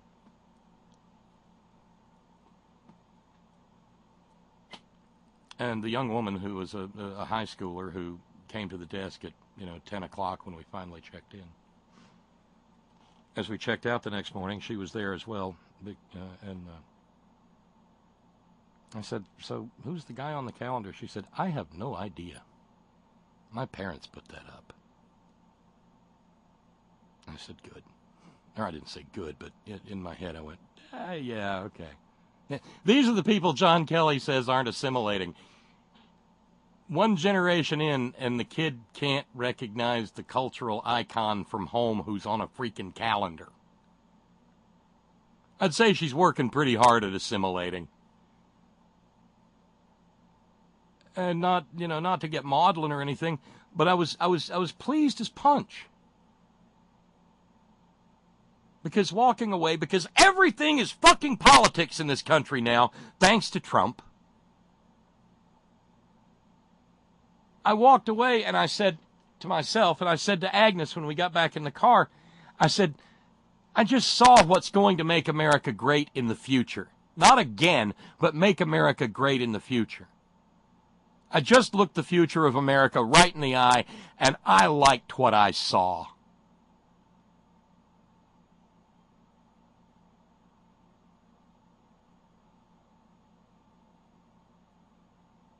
But John Kelly only sees somebody who doesn't want to assimilate.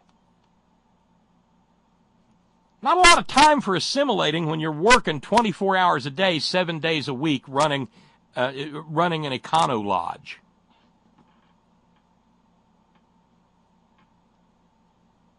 Just, not.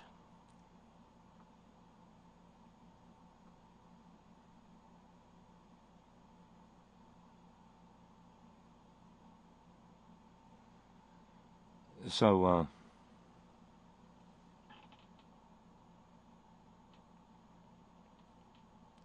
there are these little moments. There is no one thing that is America. There is no one people that are America. There's no one religion that's America. You know all these things. But we together have to reaffirm these things, because there are people out there, and let's face it, mostly they're white people, who don't know it, won't know it, refuse to acknowledge it.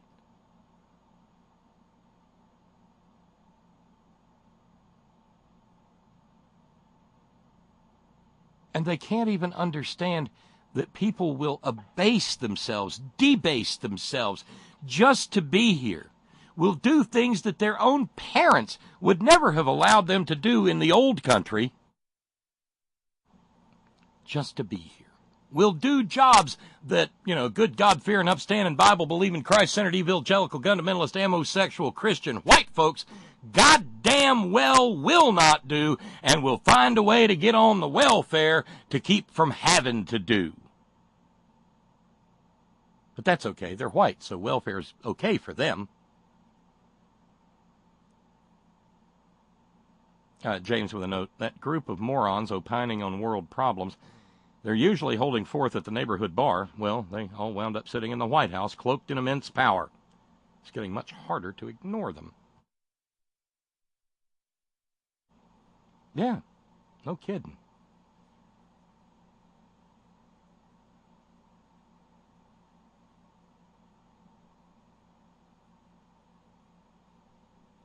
Okay. I have heard from Kitty in Boston. Ha! Yes! Mass holes is a thing. It can be a point of pride depending on the context. You can also refer to the state as Massacuckoo. Well, I hate to do that to the whole state because I got lots of friends up there.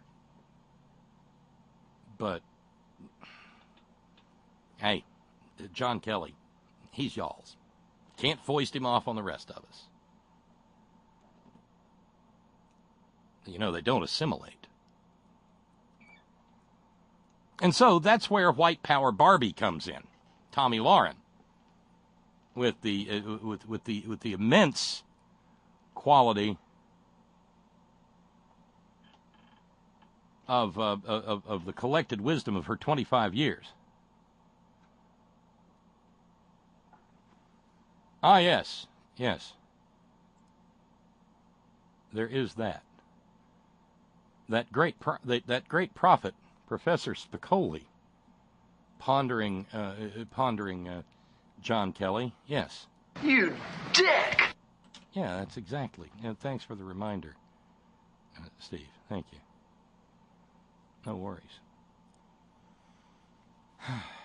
So, then of course it comes from Fox, and her job, because she's followed by a gazillion people every bit as ignorant as she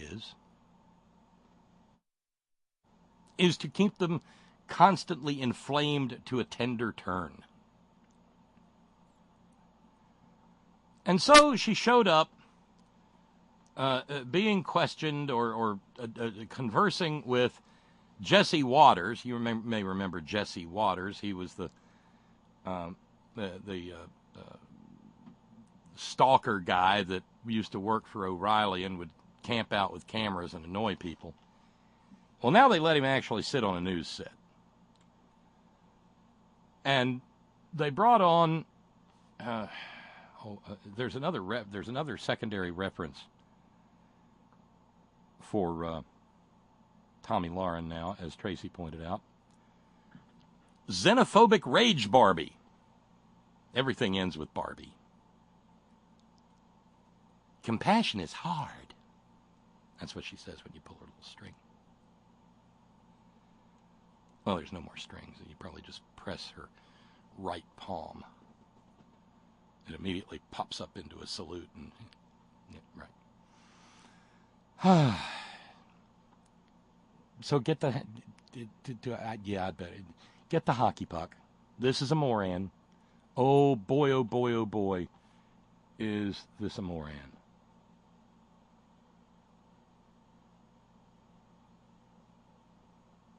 Yeah, by the way, in reference to my calendar remark, Scott and Punky say, the young woman probably didn't know who the religious figure was pictured on the calendar, but even if she had known, I'm sure she was too polite to proselytize, unlike the MAGA hat-wearing hordes, otherwise known as maggots.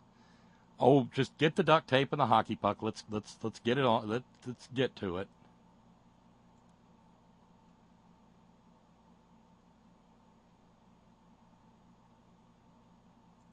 Now, damn it, we're not gonna. Okay, well, we'll make this work, because I'm not just gonna read this.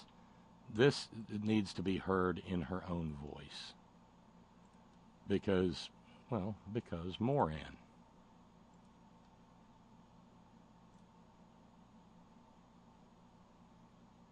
All right, now.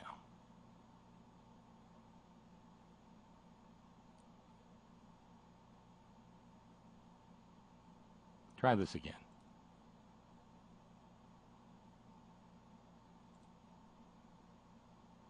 Working.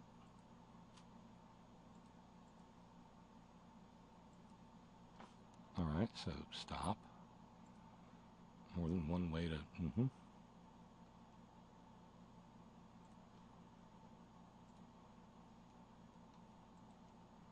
Do it this way.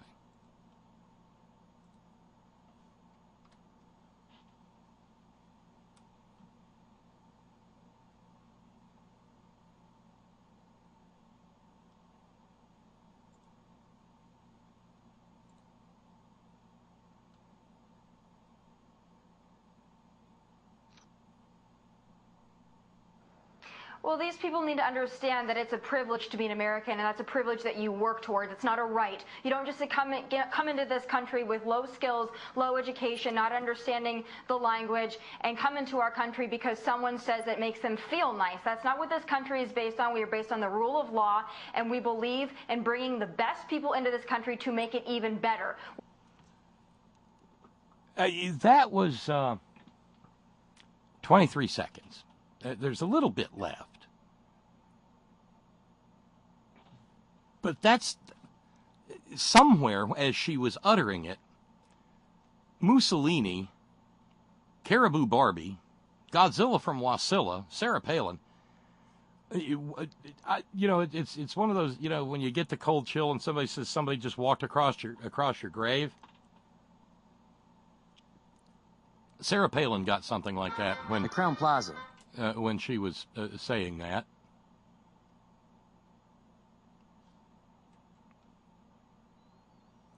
Because she just put Sarah Palin to shame. You don't just come into this country with low skills, low education, not understanding the language, and come into our country because someone says it makes them feel nice. That's not what this country is based on. It's a privilege to be an American. It's a privilege that you work toward. It's not a right. Okay. And we're a country based on the rule of law. Most of the developed countries in this world are based on the rule of law too. The only problem being that this country's not so much based on the rule of law anymore. It's based on the cult of personality that is the Cantaloupe Claudius. But that's just head-shakingly idiotic. She hates her some immigrants. Well, these people need to understand that it's a privilege to be an American, and that's a privilege that you work towards. It's not a right. You don't just come into this country with low skills, low education, not understanding the language, and come into our country because someone says it makes them feel nice. That's not what this country is based on. We are based on the rule of law. You know what? It's gotten to where every time I hear Tommy Lauren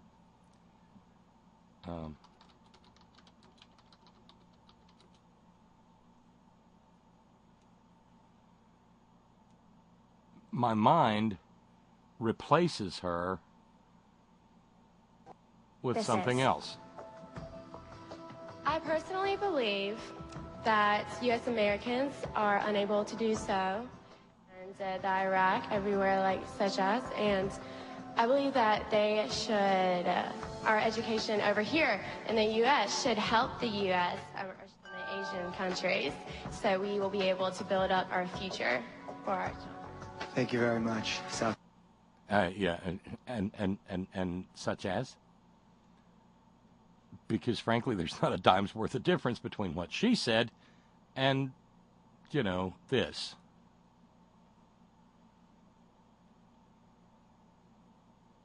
And we believe in bringing the best people into this country to make it even better. We don't believe in importing poverty. Trust me, I live in California. We have enough poverty. We have enough issues. We don't need any more. Then, you know, you weren't born in California there, Tommy. Leave California, it's such a hellhole. Go back to Butt Cheese, North Dakota, where you came from. Not near so much poverty there, just a bunch of hard-working Americans, right? Well, not so much. That's where the problem comes in, because, see, Tommy Lauren is getting a nice payday for just saying stupid shit.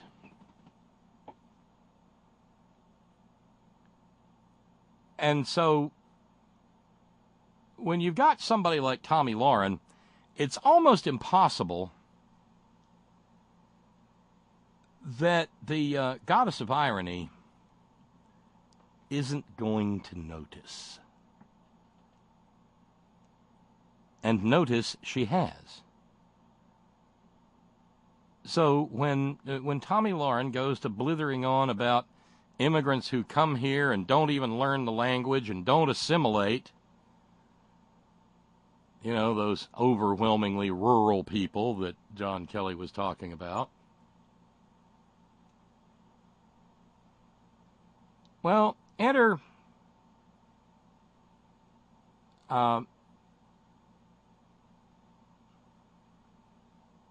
the genealogist.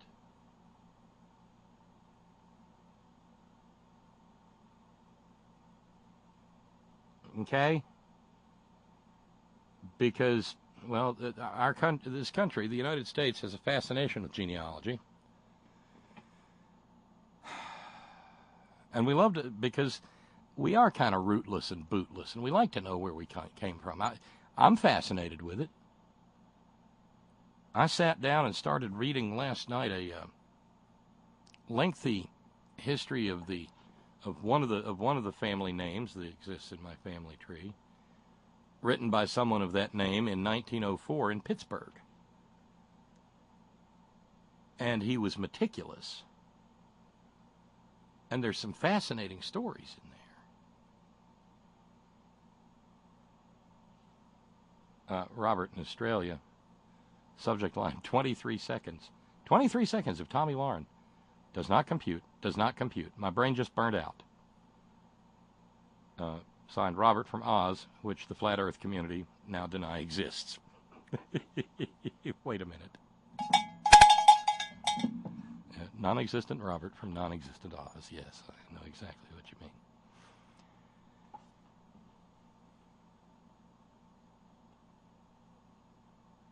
So Jennifer Mendelsohn pops in. She's a genealogist. She's created a hashtag called Resistance Genealogy. And she started rooting around in Tommy Lauren's family tree. It's more like a bush. Yeah, maybe it's a Norway spruce.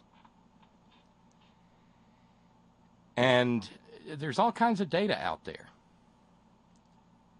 And Jennifer Mendelsohn found a lot of it.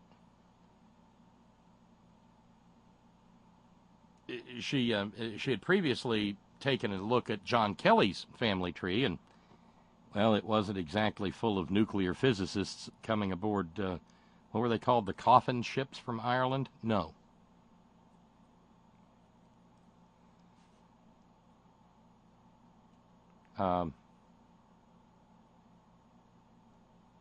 Kelly's great-grandfather, for instance, could not read, write, or speak English. Because not all the Irish came to the United States just sounding like something from a Hollywood stereotype. Not by a long shot. Well, the results were no more impressive with Xenophobic Rage Barbie. Her 3 times great-grandmother, for instance, according to the 1930 census, had been in the United States for 41 years, since 1889. Und sie spricht die Deutsch, nicht die Englisch. Keine English. Then there's her second great-grandmother, Tommy Lawrence. She'd been here for 10 years and still didn't speak a lick of English. There's a baptismal record of Tommy Lawrence's great-grandfather in 1895 up in Minnesota. It was recorded in Norwegian because he didn't speak English.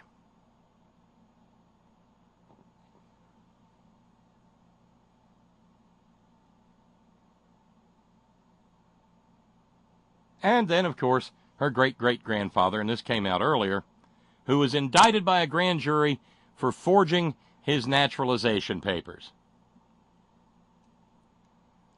The jury took pity on him, and even though the proof was compelling, they engaged in what's known as jury nullification, and they said, oh, fuck, let him go.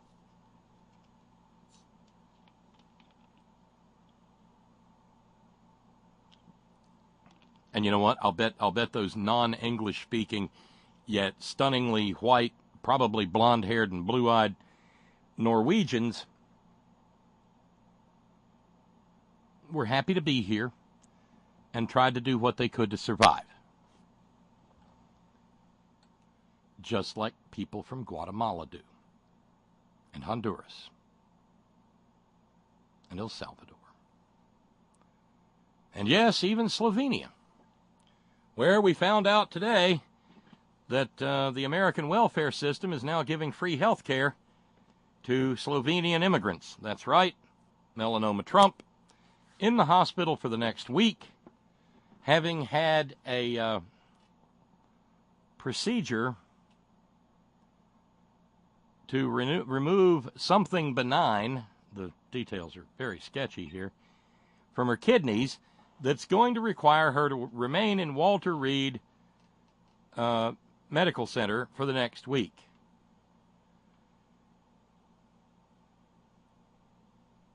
You know, I remember when a story like that, if it broke about, say, the wife of the supreme leader of the Soviet Union, would have been greeted by raised eyebrows and, oh, really? Yeah, she had a kidney procedure. Of course she did. And she's going to need to stay in the hospital because of that kidney procedure for the next week. I can only speculate that Melanoma Trump's surgical procedure was done without the benefit of crosses, garlic, or mirrors, and was probably done after the sun went down.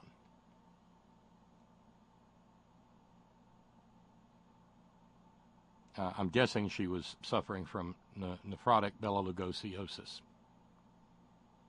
I'm giving myself a cowbell for nephrotic belolugosiosis. She had problems with her kidneys. The clotting factor was backing up from all the feeding that she's been doing. Oh, that's just mean, Bob.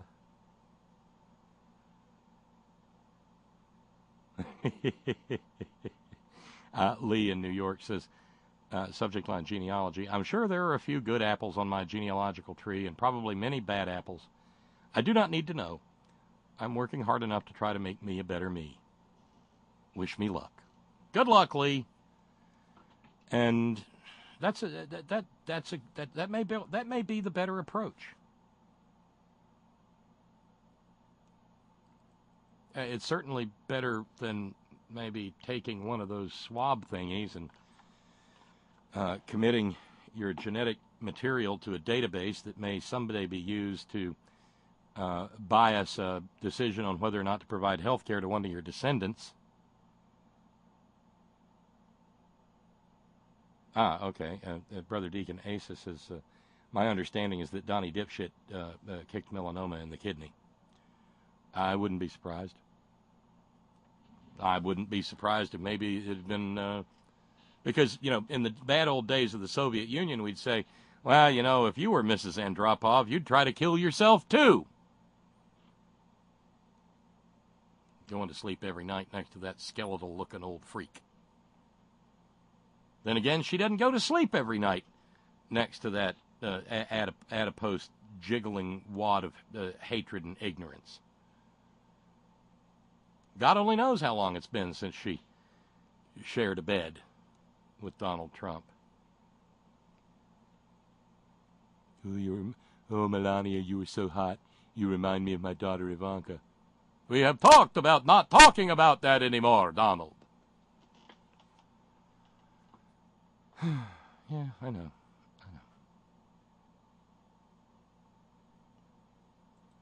See, I just can't get past the fact that melanoma was out there hooting all that racist birther garbage back in the during the Obama administration. I can't get past it.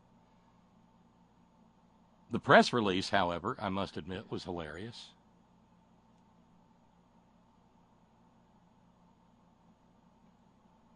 I mean, it was a real Lulu.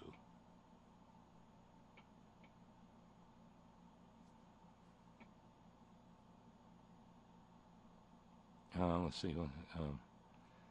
The First Lady's communication director, Stephanie Grisham, said, the procedure was successful and there were no complications. It was a benign kidney condition. Mrs. Trump is at Walter Reed National Military Medical Center and will likely remain there for the duration of the week. The First Lady, this is the part that was hilarious. The First Lady looks forward to a full recovery so she can continue her work on behalf of children everywhere. I wonder if Michelle Obama's sitting out there somewhere saying, I'd send her a get well card, but she'd just turn around and say she sent it to herself. Anything I write, she plagiarizes.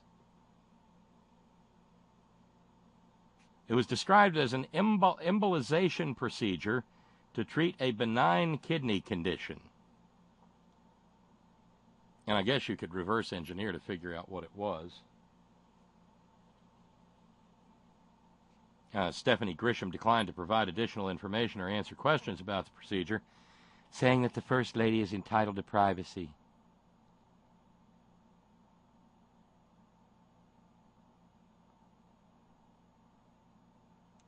Really? Yeah, you mean like the President of the United States was entitled to the privacy of having been born an American citizen? She didn't think much of that, did she? No.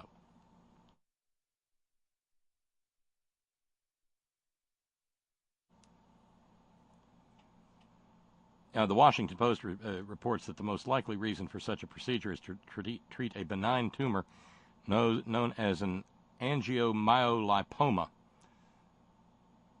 According to Muhammad E. Alaf, Vice Chairman of the Urology Department at the Johns Hopkins University School of Medicine. Such tumors are usually found by accident when doctors are taking images for another reason.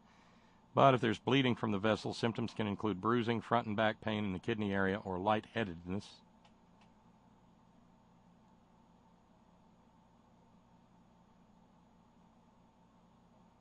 Here's the interesting thing. Embolization is usually an outpatient procedure or requires just one night in the hospital. According to Dr. Alaf, the fact that she's in the hospital for the remainder of the week says to me there's a little more to the story. That could mean that doctors are checking for a lung disease associated with angiomyolipomas. Some patients don't react well to the embolization itself, and doctors may be keeping the First Lady there as a precaution.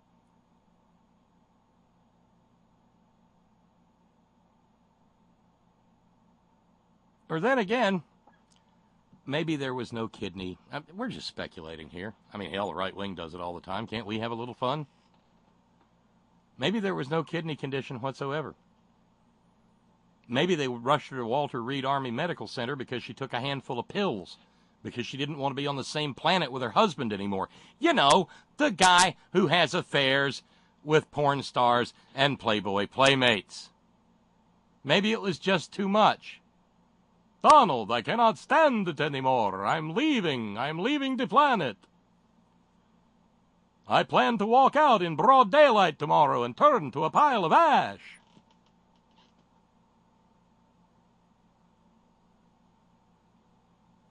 And all of this right after her Be Best campaign was announced just last week. Flavio says, I think Randy Rhodes' theory is funny. Vaginal rejuvenation, vaginoplasty, labiaplasty. I'll leave that to Randy. Randy's got the right the right chromosome to talk about things like that. I'll stay out of there. I'll just leave it with vampire jokes. That's okay. Stephanie Grisham said, No, it's quite all right. The First Lady just came into contact with a little bit of garlic, and it'll take about a week to make sure that that she's not going to be burned. And, well, there was a cross, too, and her people just don't respond well to those.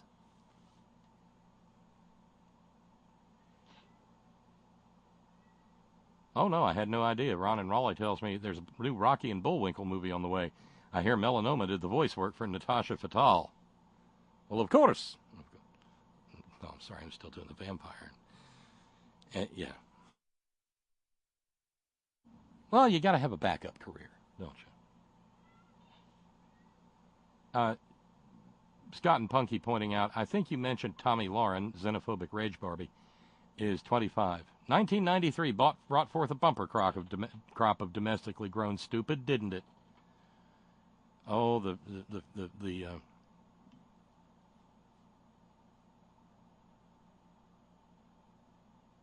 futures market for stupid was big that year, without a doubt. I found out something when I got home yesterday. I was just browsing things. What the hell's going on with the feet that are washing up on the Northwest Pacific coast? A 14th human foot, this one in a hiking boot, has washed ashore in Canada on Gabriola Island this past Sunday. It was trapped in a mass of logs. This from the Royal Canadian Mounted Police. The RCMPs said that the foot was disarticulated. They mean that there was no human body attached to it. They didn't say if it was a left foot or a right foot, but it was foot number 14. And feet have been washing up on the Pacific Northwest seacoast since about 2007. And it's a bit of a creepy little mystery. Going back to melanoma, James says, subject line, last kidney she has, She may have had to sell one before Donald pulled her out of that basement dungeon she lived in with 19 other models. Well, there was that.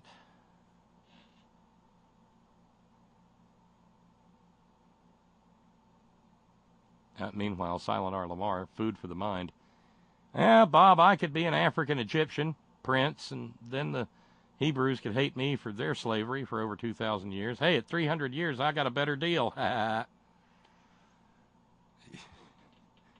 By God, you've got a sunshiny outlook on life, Silent R. Lamar. You really do.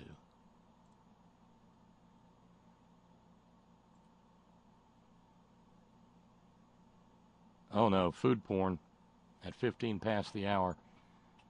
Steve from Georgia Stan says, kind of wish you lived closer. Katz's Deli is shipping me a pound of pastrami, Nobelwurst, and Knockwurst.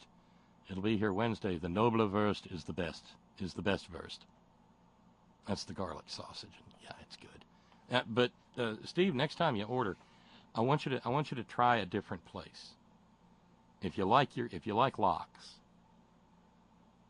you need to order some stuff from Russ and Daughters. RUSS and Daughters. And Goldbelly delivers for them, too, just like they do Katz's and Essa Bagel. But, ooh, that lox. Yum, yum, yum, yum, yum. You're just teasing me anyway, because I know how it is. You'll be guarding that Nobelwurst and Knockwurst and pastrami like a mama grizzly.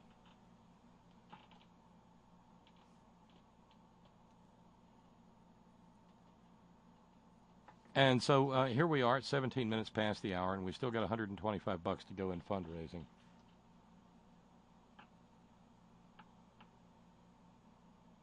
And hopefully we'll knock some more of that down before the program's over. Ron in Raleigh tells me feet on the beach are not that odd. It's creepy as shit. I mean, you can't get over the creepy, right? All right. Let's go check in with Scott and Punky. Hey, Scott. Hey, Bob. What's happening? Feet on the beach. Isn't that a cocktail? No, I think that's sex on the beach, but nonetheless. Oh, all right. Anyway, here's my guess on the why Melania is in the hospital for a week. Yes. She just wanted to be closer to the blood bank. Wait a minute.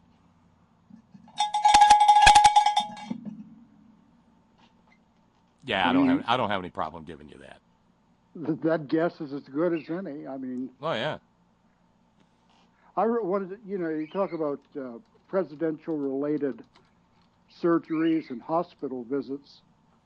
I'll never forget in the mid-'60s, 66 or thereabouts, LBJ had gone into the hospital to have something done about his gallbladder. And after recuperating and getting back into the swing of things at the White House, he actually pulled up his shirt and showed the assembled reporters his scar. And Mad Magazine, a month or so after that, printed that picture, but instead of the scar being visible, it was a map of Vietnam. And the caption was something like, the source of LBJ's continual pain. And I thought that was delightful. And so true.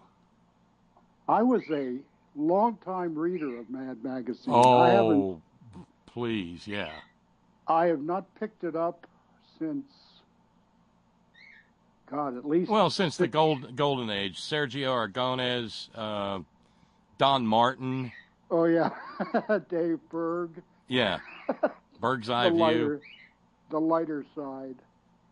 I guess the last time I picked up a copy was maybe 7 years ago, when they did a parody, and their TV and movie parodies were great. Some of them are still stuck in my mind. Yeah. I remember, speaking of hospitals, the mid-'60s. The Star Trek parody that featured aliens singing to the tune of Cabaret, Come Down to Pincus West. And the transporter malfunction. Do you remember that in that parody? No, oh my God, no. Where like Kirk's, it misassembled the molecular structure of Kirk's body or somebody's body, and it was like a pile of parts all attached in odd ways, you know, with Kirk's hand coming out of his own butt, you know. Oh, Jesus. But, you know, speaking of hospital visits, in early '66, I had to go in for some tests.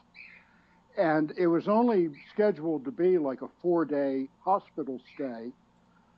But Mother Nature visited upon us a humongous snowstorm, okay? And I was in there, and when the second test was supposed to be done, the snow had basically snowed in my doctor out in Springfield, Virginia, which back then, you know, it was still country, if you can believe that. Now it's all built up and, you know, commercialized and stuff. But so he was delayed in getting in by a couple of days, and I ended up being in there a week. And my roommate in the hospital, and by the way, if the audio changes, it's because I've come into the bathroom to put Punky up on the, come on. Yes, you're making too much noise.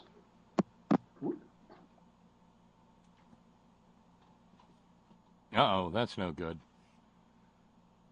We apparently. All right, Scott. Yeah, sorry, I dropped off when I went into the restroom to deposit Punky there. Don't say restroom and deposit, okay? We're trying to keep this program out of the gutter.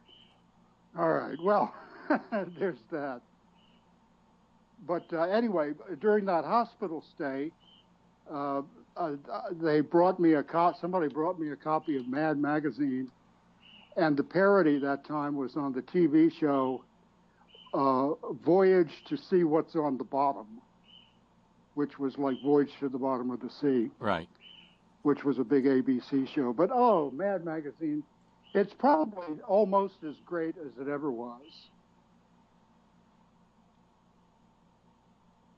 Is it? I mean, they're still printing it. And they recently moved out here to California. They had been based in New York for like eons. And there's still a few people on the staff. Sergio is one. And I believe Dick DiBartolo still writes stuff for them. Well, what's funny is this 1976 parody is a musical, which presaged the absolute madness for turning Disney things and otherwise banal production into Broadway. Mm-hmm. Keep on Trekkin', the mad Star Trek musical. Oh, wait a minute. There's got to be singing here. Isn't it strange, after 8 years, him playing captain again, me with my ears, send in the crew. Yeah, done to the tune of Send in the Clowns. Yeah, on YouTube, there's a nice clip, I think it's the whole show, from the 70s, Tom Snyder's Tomorrow program, featuring several cast members from Star Trek. By that time, the TV show had long since been canceled, but had gotten very popular in syndication. And it was a couple of years before the release of the first Star Trek movie, which a lot of people didn't like. And I actually didn't like it the first time I saw it. But in subsequent viewings, I've come to appreciate it more. Well, I mean, this was a little bit vicious. I mean, here's Nichelle Nichols and Majel Barrett singing, "How have we done? Not well, we fear. Typecast as spacemen, which means we've no career. Send in the crew, this old washed-up crew. We're better off here." I mean, that's mean. Oh yeah. And I think about the song parodies. There was a song parody for nursery rhymes feature, and there's one that sticks in my mind even now, and it's got to be 50 years later. There was an old woman who lived in a shoe. She had so many kids, she did not know what to do. Her doc prescribed pills, but they cost too much loot. She's still having kids, but she's moved to a boot. Now, see, I can remember that shit, okay? But you ask me where my keys are, and I'll look at you like a monkey working a math problem, you know? So I don't know. Maybe those brain cells. Well, but you know, and again, the genius in one panel, the Enterprise is zooming past a satellite labeled CIA with the CBS icon as the lens of a camera. Oh wow! Then there's another panel that shows and let's see, it's sung to the tune of the Age of Aquarius. It begins with Schlock saying, "Captain, I've been checking our roster. Of 480 crewmen aboard, 475 do nothing." And that's the intro for Kirk to sing,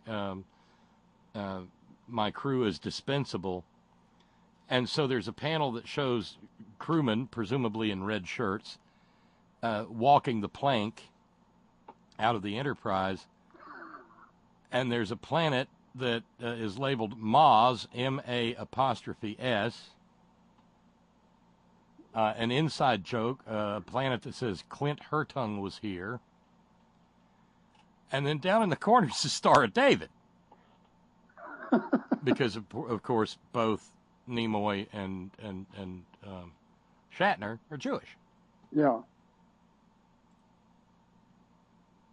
I mean, it really was. It was brilliant. And, of course, McCoy is renamed Dr. McGoy. He gets a solo called "The Sound," "My Kind of Sickness," sung to the sound of silence. And there's even there's a couple of Don Martin characters in there. There's McCoy turning into the Incredible Hulk. I mean, it brilliant. Wow. You're taking me back. Gentle on my mind. There it is. What good is sitting up there in your ship when you could be our guest? Beam down to Pincus West, my friends. Beam down to Pincus West. Jeez. Yeah, it's sung briefly to the tune of Cabaret. Spock singing "Gentle on My Mind." It's a time capsule. I may have to pick up a copy. Because, I never subscribed, but that was, at the time, I guess it came out every other month, or maybe it was every month, but not every month. They had a very interesting publication schedule back, when I was a kid. And when my that father time of hated came me around, for spending my allowance money or my lawn mowing money on Mad Magazine. What's wrong with you? That won't keep you warm in the winter. It won't cool you off. It won't save you from dying of thirst. You can't eat it. It does nothing. Yeah, but it feeds my mind, Dad. Well, that, and it in tumultuous times, it's nice to point a finger and have a reason to laugh, I wonder what they're making of Trump, because they could be rather cutting. Well, the problem though is that pulp magazines like that, kind of, the internet killed them. I mean, I presume they're still out there, but I haven't seen one on a magazine. Maybe you go to some specialty store to buy it now. No, I guess most drugstores or I'm sure grocery stores carry it. I would think. Although now that you mentioned it, I went to a newsstand right in downtown San Diego to get my copy. 7 or 8 years ago. I don't know. It's astonishing that they're still publishing. I mean, when did MAD start? I just got an update from Ron in Raleigh. Yeah. Who is every bit as esoteric as we. And says, You may be happy to know Mad Magazine this month has started a reboot. Issue number 1 is on the stands right now. Yeah, I'd heard that in conjunction with their moving their headquarters out to Los Angeles. I think that was what that was. And yes, in answer to Lee's question, I did just mention Essa Bagel. Lee says, I worked across the street from them at 831 3rd Avenue, New York. I explained to my coworkers that S means eat in Yiddish, German. And that's true. Eat a bagel, Essa Bagel. And it's delicious. God. I still, it's not a joke. Let's see. I got back from New York in mid-February. I still have not eaten a bagel. I can't. But you know why? Because there aren't any bagels. Those things in the bag, or those things in the refrigerator section those are not bagels, Scott. Yeah. Lenders, I think, makes those frozen ones. Well, I think the good thing, the thing that makes New York bagels so good is the water. That's what everybody says. Yeah. I think it's just the New Yorkness of it. I wish I'd known you were going to be in your D.C. I would have turned you on to a deli that I used to go to back in the late 60s. Is it down near the White House? No, it's in Alexandria. Yeah. And it's under a different name now, but I hear it's every bit as good as it ever was. At the corner of King and West, about midway between the river and the big paperweight on the hill, the George Washington Masonic Temple. But word has it that when hearings to become vice president, he would send out for lunch to this deli, which back in the day was called Terlitsky's, and I think it's something like the Broadway Deli or something along those lines. It's under a different family owns it now, but I hear they've kept up the tradition.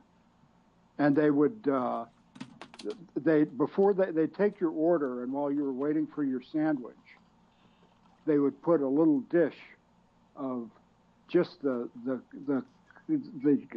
tartest, saltiest kosher pickles you'd ever want to have. Well, see, there if you get in a mind for them, and we were just bang bang in D.C., out of D.C. Well, except the out of D.C. part took 5 hours. Yeah, I heard that. What the hell was going on? Traffic was backed up from Richmond to D.C. It took 5 hours to go 90 miles. Well, what's the big attraction in Richmond? I mean, I was on my way to the funeral. Oh, no, but I'm saying, why in the hell was this like on a weekend day? No, this is a weekday. This was Thursday afternoon. Oh, yeah, okay then. Well then, yeah, on a weekday. And there's just no right way to get out of D.C. No, hell no. I mean, even if you're Kurt Russell, no escape from D.C. Sorry. About the only thing you could do to get out of the city into the burbs is the subway, but that'll only take you so far. Right. No, the only real hope would have been like the Northern Virginia Railway or whatever, but the Confederates are still constantly blowing up the tracks on that. So No, but if you want to experience the wonder that is a New York bagel, like I told Steve, you can order them in, and it's a little pricey, but my God, they're good. And I mean, I've had them shipped here, and Steve in New York has sent them, and they're fabulous. They're just fan-freaking-tastic. But to get it when it just comes out of the oven and it's hot and it's steaming when they cut into it, and you don't have to run it all. Yeah. Well, I don't often engage in food porn, but as I'm sitting here thinking about that deli, I'm starting to salivate. I'm like Pavlov's dog, Well, there's another deli, and I don't remember the name of it, but it's a couple of blocks, I guess, south of the White House, over in that sort of administrative executive district, and they have really good food. I had a killer cup of borscht there several years ago, and managed not to even get any on me, which with borscht and me, well, hell, that's a red letter day, or purple, I guess. I'm trying Made to of beets, visualize. that's a borscht joke. Yeah. I'm trying to visualize where that is in what used to be known as the Federal Triangle. It's not quite the Federal Triangle, I don't think, no. Oh, by the way, now I've been Kelly has accused me of being a bagel snob. I guess I am. I'm also a pizza snob, too. Well, yeah, that's one downside to getting New York pizza. You're spoiled after that. No other, or very few other pizzas will compare. I have heard, however, the Canadians will tell you that Montreal is a near direct one-to-one competitor with New York bagels. Well, let me tell you about this sandwich in case you ever get back to Alexandria. I forget the number on the menu. I think it was like an X2 was the designation on the menu. But you could get it on any type of bread, but I preferred pumpernickel to rye. But it was, let's say in my case, pumpernickel bread piled on at least 4 inches high at its apex, hot corned beef with coleslaw and Russian dressing. Oh, take you home. I truly am salivating. I'm drooling on. Scott's had technical problems this evening. There he is. There he went.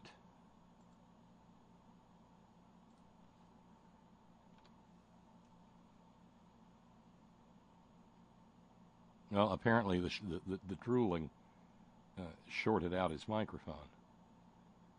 Scott, you got to be careful about drooling on the microphone there, buddy. Yeah, I know. I don't know why I keep getting cut off.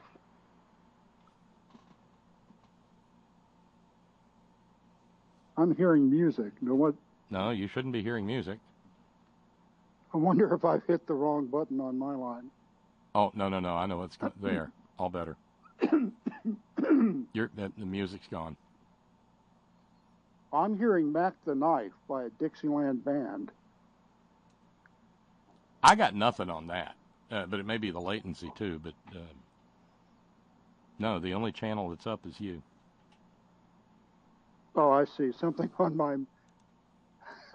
something I must have hit, I don't know how, but I must have hit something on my iTunes player, and I'm getting Mac the Knife in Dixieland style. Either that or I finally lost it. That sounds just modestly psychotic. By the way, Kelly says, and at this point in time, it's okay, you give up the information. Kelly says, I know why they are both the best, the pizza and the bagels. Well, we're all waiting, Kelly. Don't be an information hoarder. Now I've got Steve running around looking for Nova Locks.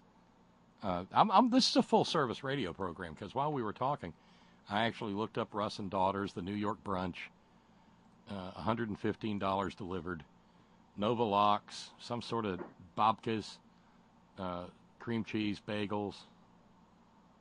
Yeah.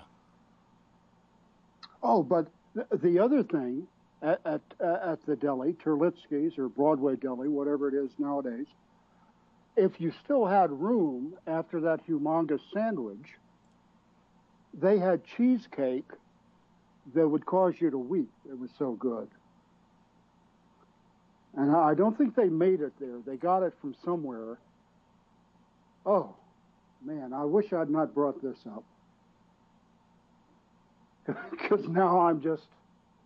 Well, I wish I hadn't had to mention Russ and Daughters to Steve, because I'm going crazy now. I'm looking at the lox. I'm looking at the pickled herring.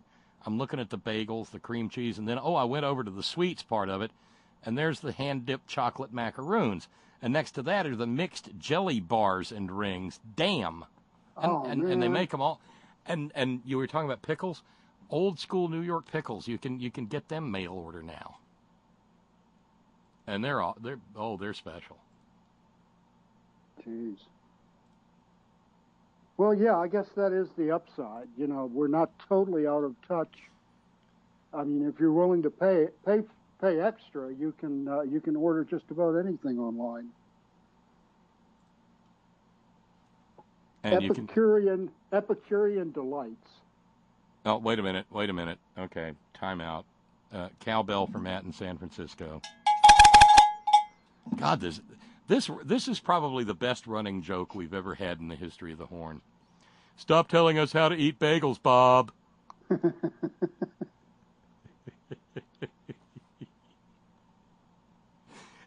That's just I don't know I don't know who it was that started that, but God, that's just precious. That's a gift that keeps on giving. I think, didn't it first start with "Don't Stop Telling Us How to Vote"? Oh, yeah, it did. It stopped because, and what was funny was I was studiously not telling anybody how to vote. And then it just obtained a life of its own. Yeah, because it's so many things can so easily be applied. Yeah. But earlier you mentioned something like the quadrennial one question. Yes, the quadrennial one question national IQ test. Yeah, and I think the number that you gave was had 1 million people voted like they had any sense. Well, had a million more people pass that test. Yeah, but see, here's the thing. As it turned out, we didn't need 1 million. I think, wasn't it between Pennsylvania? No, but 1 million would have solved the problem. Yes. A million between Pennsylvania, Michigan, Wisconsin, Ohio, and we wouldn't be not pull present. We wouldn't be watching fucking monuments carved in stone being hung up on the wall of an embassy in Jerusalem. I know. And maybe 52 Palestinians wouldn't be dead today. Yeah, all dead like.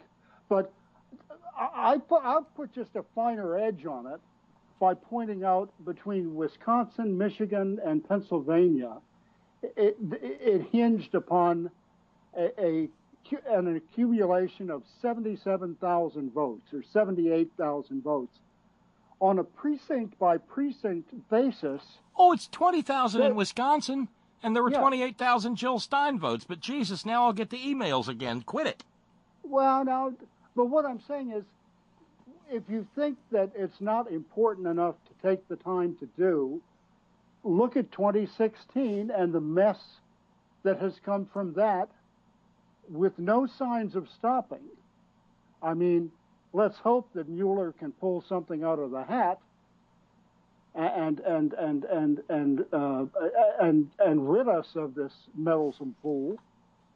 But until then, it's full steam ahead for these bastards. Well, yeah, it is, and that's the problem. You just said let's hope, and anytime the word hope in such a circumstance is mentioned in a place like this, your hillbilly auditor will reply, "Well, I tell you what, Scott, you shit in one hand and hope in the other, and figure out and see which one fills up first." Yeah, don't tell us how to delude ourselves, Bob. Yeah, wait a minute. You got a 2 cowbell night there, Scott. Goodness, that's a rarity in and of itself. But you're right. I mean, And like the other day, my ballot for the June primary came in the mail, and I've already formulated a number of people that I'll be voting for. But between now and late May, I will be very studious and dedicated, because it does take a little time, and it takes a little thought, it takes a little research, but the benefits are well worth it, especially out here. I mean, I can't tell you what a joy it is to live in a place where the government actually gives a shit about the government. I mean, that alone is worth the price of admission. Because I hear the horror stories coming out of. Well, I hear the sirens in the background while we're at it, but just no, they're not coming from me. If they don't know where I am by now, they ain't coming. Okay, but what I'm saying is, I hear the horror stories about all of these places where I once lived: Texas, okay, Oklahoma, Missouri, places like that. This business of the Missouri governor. I mean, I remember a time when even Republicans would take the noble course and quit when there was that much in the way of goods on you. But I forget his name, but whoever he is, he's supposed to go on trial or something. But I mean, they're just playing out the string. It's just horrifying to hear some of these horror stories, and to finally, I guess now it'll be, God, this June it'll be like 18 years that I've been living out here. I can't tell you what a tremendous benefit it is to actually live someplace where the quality of life, even if you're on a fixed, limited income, is really.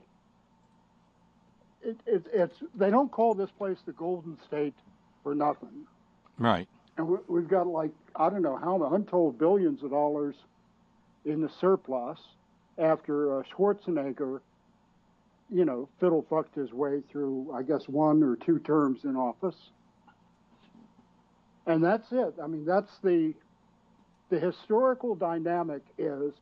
The Republicans will fuck it up to a fare-thee well whenever and wherever they're put in charge, and the Democrats spend the better part of their time first cleaning up the mess, because that's a big step in the direction of getting stuff better. First, you've got to clean up the goddamn mess. I didn't mean to get on a soapbox, but when I think about this stuff, and the stakes have never been higher. I remember, I guess it was in '68, one of the taglines for one of the campaigns was, "Vote like your world depends on it, or your future depends." Because it does. Exactly. And we're at that point, magnified by a factor of who knows what. And like you say, it could all have been avoided if people had not right, and I don't want to put people off, but then again, maybe I've run off as many as I'm going to run off on that issue. But that's the thing that torments me every damn day since January 20th, 2017. We are living a reality that does not have to exist. Right. And what makes it worse, Scott, is that it could have been stopped a couple of times. First of all, if a tiny handful of Americans had passed the quadrennial national one-question IQ test, as discussed. But secondly, if the Electoral College had done what it was fucking well designed to do, we wouldn't have him. But they were afraid. Well, first of all, the Electoral College is a political entity insofar as it's made up of nothing but a bunch of goddamn hacks and flacks from the winning party. So, if the Republican wins, you get Republican electors. If the Democrat wins, you get Democrat electors. And so it just winds up playing out largely as a manifestation of the popular will, except when it doesn't. Well, I don't believe it was ever designed to be the rubber stamp that it often or usually is. It wasn't. I mean, Hamilton said that it was going to be a check against the people of the United States losing their minds and electing somebody who had no business being president. If that person, I mean, dig up zombie Alexander Hamilton, buried there, down in downtown New York, and show him Donald Trump, and he'll go, well, I say, old boy, why didn't the Electoral College do its job? Beats me, Al! Well, and there's another pivot point where this eventual outcome could have been avoided, and that was the bought and paid for corporate news media, so-called, who preferred entertainment values and ratings. Yes, over he may not be service. very good for America, but he's great for CBS. Exactly. Thank you, in quotes, Les Moonves. I mean, had they not treated him meaning Trump, as a serious candidate for the highest executive elective office in the country. Whoa, hold on a minute. Hold on. I actually think the problem was the exact opposite of that. They didn't treat him as a serious candidate. They treated him as a reality television show turned into a political campaign, and that's how come they gave him so much free airtime. Because, our betters there in the for-profit media could not for an instant comprehend that he could ever possibly be president. Ha, ha, ha. Oh, my goodness, look at this. Look at this barbarian sideshow freak that says he wants to run for president. Ha, ha, ha, ha. And I doubt that he would have been had Bernie been the Democratic nominee. But that's just me. There's no way to know for sure. But I tend to think, given the groundswell that followed Bernie in the primary process, maybe in a head-to-head election, Trump would have pulled, I was going to say use some of his magic, but there was nothing magic about it. It was dirty tricks and rat fucking to the nth degree. So in that regard, it probably wouldn't have mattered who he was up against. But I know that Bernie had a following, and it wasn't just the left-wing lunatic fringe. There were, ordinary folk who ordinarily wouldn't consider supporting a democratic socialist, but he said a lot of things that made good sense and showed ways that he could implement the ideas that he had, and that resonated with a broad spectrum of people. I could be wrong, but I really think had Bernie been the nominee, because he was not polarizing in the same way as the eventual candidate was, and I don't want to open up that can of worms again. But but I think we need to back up to that for just a minute. And you were listening to this program. I was solidly behind Bernie. Oh, I know. But you have to factor in, and this was one of the systemic complaints, was front-loading the southern primary states where the Democrat was never going to win. Okay? Mm-hmm. Why we let South Carolina establish the Democratic front-runner is beyond me. Still is. Or Alabama, or any of those Super Tuesday states. But that being the case, well, the fact remains that Bernie lost to Hillary by almost as many votes as Trump did. 3 million votes. And so if there had been some sort of palace coup at the Democratic National Convention, which a whole lot of the Berniacs wanted, which drove the Hilarians into flights of insanity. The outcome, I don't care who the Republican nominee was, the outcome would have been a Republican president. Okay? The bottom line is this was the Democrats' fault because they could not and would not and did not unify after the convention. That's all they had to do. Now, when I raised the issue of 28,000 Jill Stein voters in Wisconsin and 20,000 and a deficit of 20,000 for Hillary, you know, the only comeback that the Greenies have is, well, do you think that they were going to vote? They would have ever voted for Hillary? Well, you know, maybe if they had had enough common goddamn sense to understand what was at risk, yes. Now, there are some people who are just going to be stupid forever, Scott, and we're not going to be able to do anything about them. You know, and you don't sit there idle to call to mind an image created by our buddy Reverbo the Human Boy. You can't just sit there and idle the bus forever, waiting for the stupid people to quit trying to crawl up the tailpipe and come in and take a seat.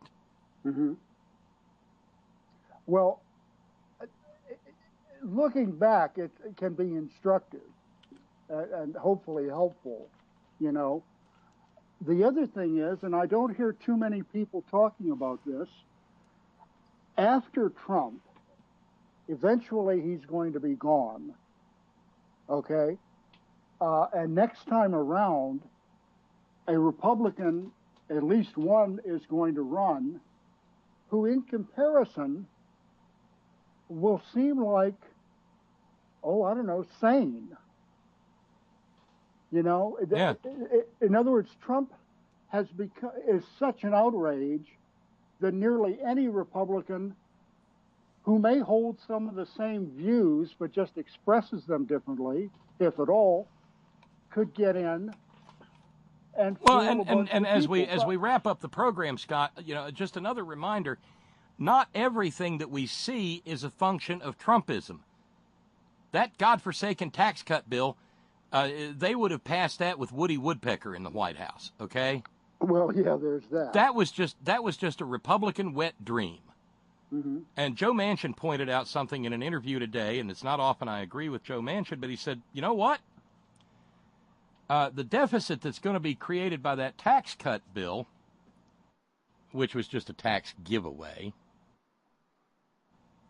well, by 2022 or 2023, we're going to be spending more on debt service, interest on the debt, than we're spending on the defense budget. And, of course, the defense budget's the single largest chunk there is. And, you know we're not going to cut the defense budget. So when the chickens start coming home to roost, who's going to take it on the chin? Little children who'd like to eat lunch at school. Mm-hmm. Little children who'd like to eat dinner and breakfast at home. Moms feeding infants. Working poor. SNAP. Medicaid. Medicare. Yeah. And remember, they still want Social Security. Mm-hmm. I mean, they want to get it. They want to take it away. Just as food for thought on the way out the door, Lee says, under the subject line 2016 election, I tell people that there were many thumbs on the scale. Pick your favorite scale tipping reason. Russian hacking, free airtime, Democratic operatives staying out of the primary, Hillary being accepted as the obvious winner, endless airtime of Trump rallies as news coverage, Obama's unwillingness to tell the truth because it might seem partisan, Comey injecting himself with the email new then no news, protest votes, and more and more and more. And that's it. And to that extent, it was a perfect storm. Clarence, meanwhile, says it's not discussed enough that voter suppression played a large part in Trump's victory. A lot of people's votes were not counted, and a lot of people were not allowed to vote. The numbers suppressed could have changed the Electoral College outcome, especially in places like Wisconsin, where Scott Walker's voter suppression law was in full force and effect. There were quite a few ways where this whole mess could have been pretty easily avoided had we but thought to do that or not do that. It boggles the mind, and it makes me sad. It makes me real sad because... And it may be that thing that historians look at and say, I mean, the way that, say, Gibbon chose 476 A.D. as the arbitrary date of the fall of Rome. There was all kinds of stuff going on, but that was his date. Well, the arbitrary date for the fall of the United States may wind up being November 2016, because that's when we just gave up. That's when the idea of civic participation, of the validity of the process, it just collapsed in on itself. And what comes after? Well, Louis XIV said, après moi, le déluge. After me, the flood. Well, and owing in no small part to the indiscretions and peccadillos of that author who used to work with the bald guy on those campaign books, there won't be a definitive book because they usually did a good job, but also there's no HBO movie like the one about Sarah Palin. I can't think of the titles and the names, but because those can be instructive. If you have somebody lay it out in an entertaining, accurate manner, people can actually learn from that at the same time that they're enjoying a compelling drama / comedy / horror show, Yeah. And it's too bad because, all of it could have been avoided. And it's one thing to have something occur that's pretty much out of one's whole different thing altogether when there are so many places along the way where we could have and should have, but steadfastly, blindly refused to see what the ultimate end would be if we didn't. Precisely. And it's infuriating, but I'm going to go away now. Well, and so am I. Thank you, Scott. Okay. And you can let Punky out of the bathroom now. Okay, he's out of the penalty box. Okay, good deal. I hate for you to be skating short-birded. Okay, see ya. All right, later. Bye now. It's our buddy Scott calling from San Diego. So that's where the program ends this evening. Titanic Tuesday comes around tomorrow. I cannot tell you how happy I am to be back behind the microphone again. I genuinely enjoy our little conversations. And I hope you do as well. And I thank you for the time you spend with us, your precious, finite time. It's the most valuable thing you have. Thank you to everyone who kicked in this evening to knock down $75 of our $25 or our $200 fundraising goal. Thank you to Charlene for getting it started. Thank you, Steve. Thank you, John. I've already shut down the email box here, so. But thank you to everyone who chimed in. We'll be at 3:25 tomorrow unless something happens overnight. Thank you very, very kindly. Thanks again to Andy for knocking down that one show and a part of a show. Basically, did I have a show on me? Thank you very kindly, Andy. So that we aren't quite so beat up at the end of the month because I had to be away. But thank you, one and all. Thanks to our all-volunteer staff. Thanks to Sparky and Steve in the chat room. Thank you to our news ninjas. Thank you, Brother Deacon Asa, headon.live. Thank you, John Fox in Australia. Thank you, Ben Birch, whiterosesociety.org. And thanks always go out to the hardest working, bravest people I know, the men and women of Coal River Mountain Watch, crmw.net. And always, always, always, Gina, it's all for you. Later, y'all.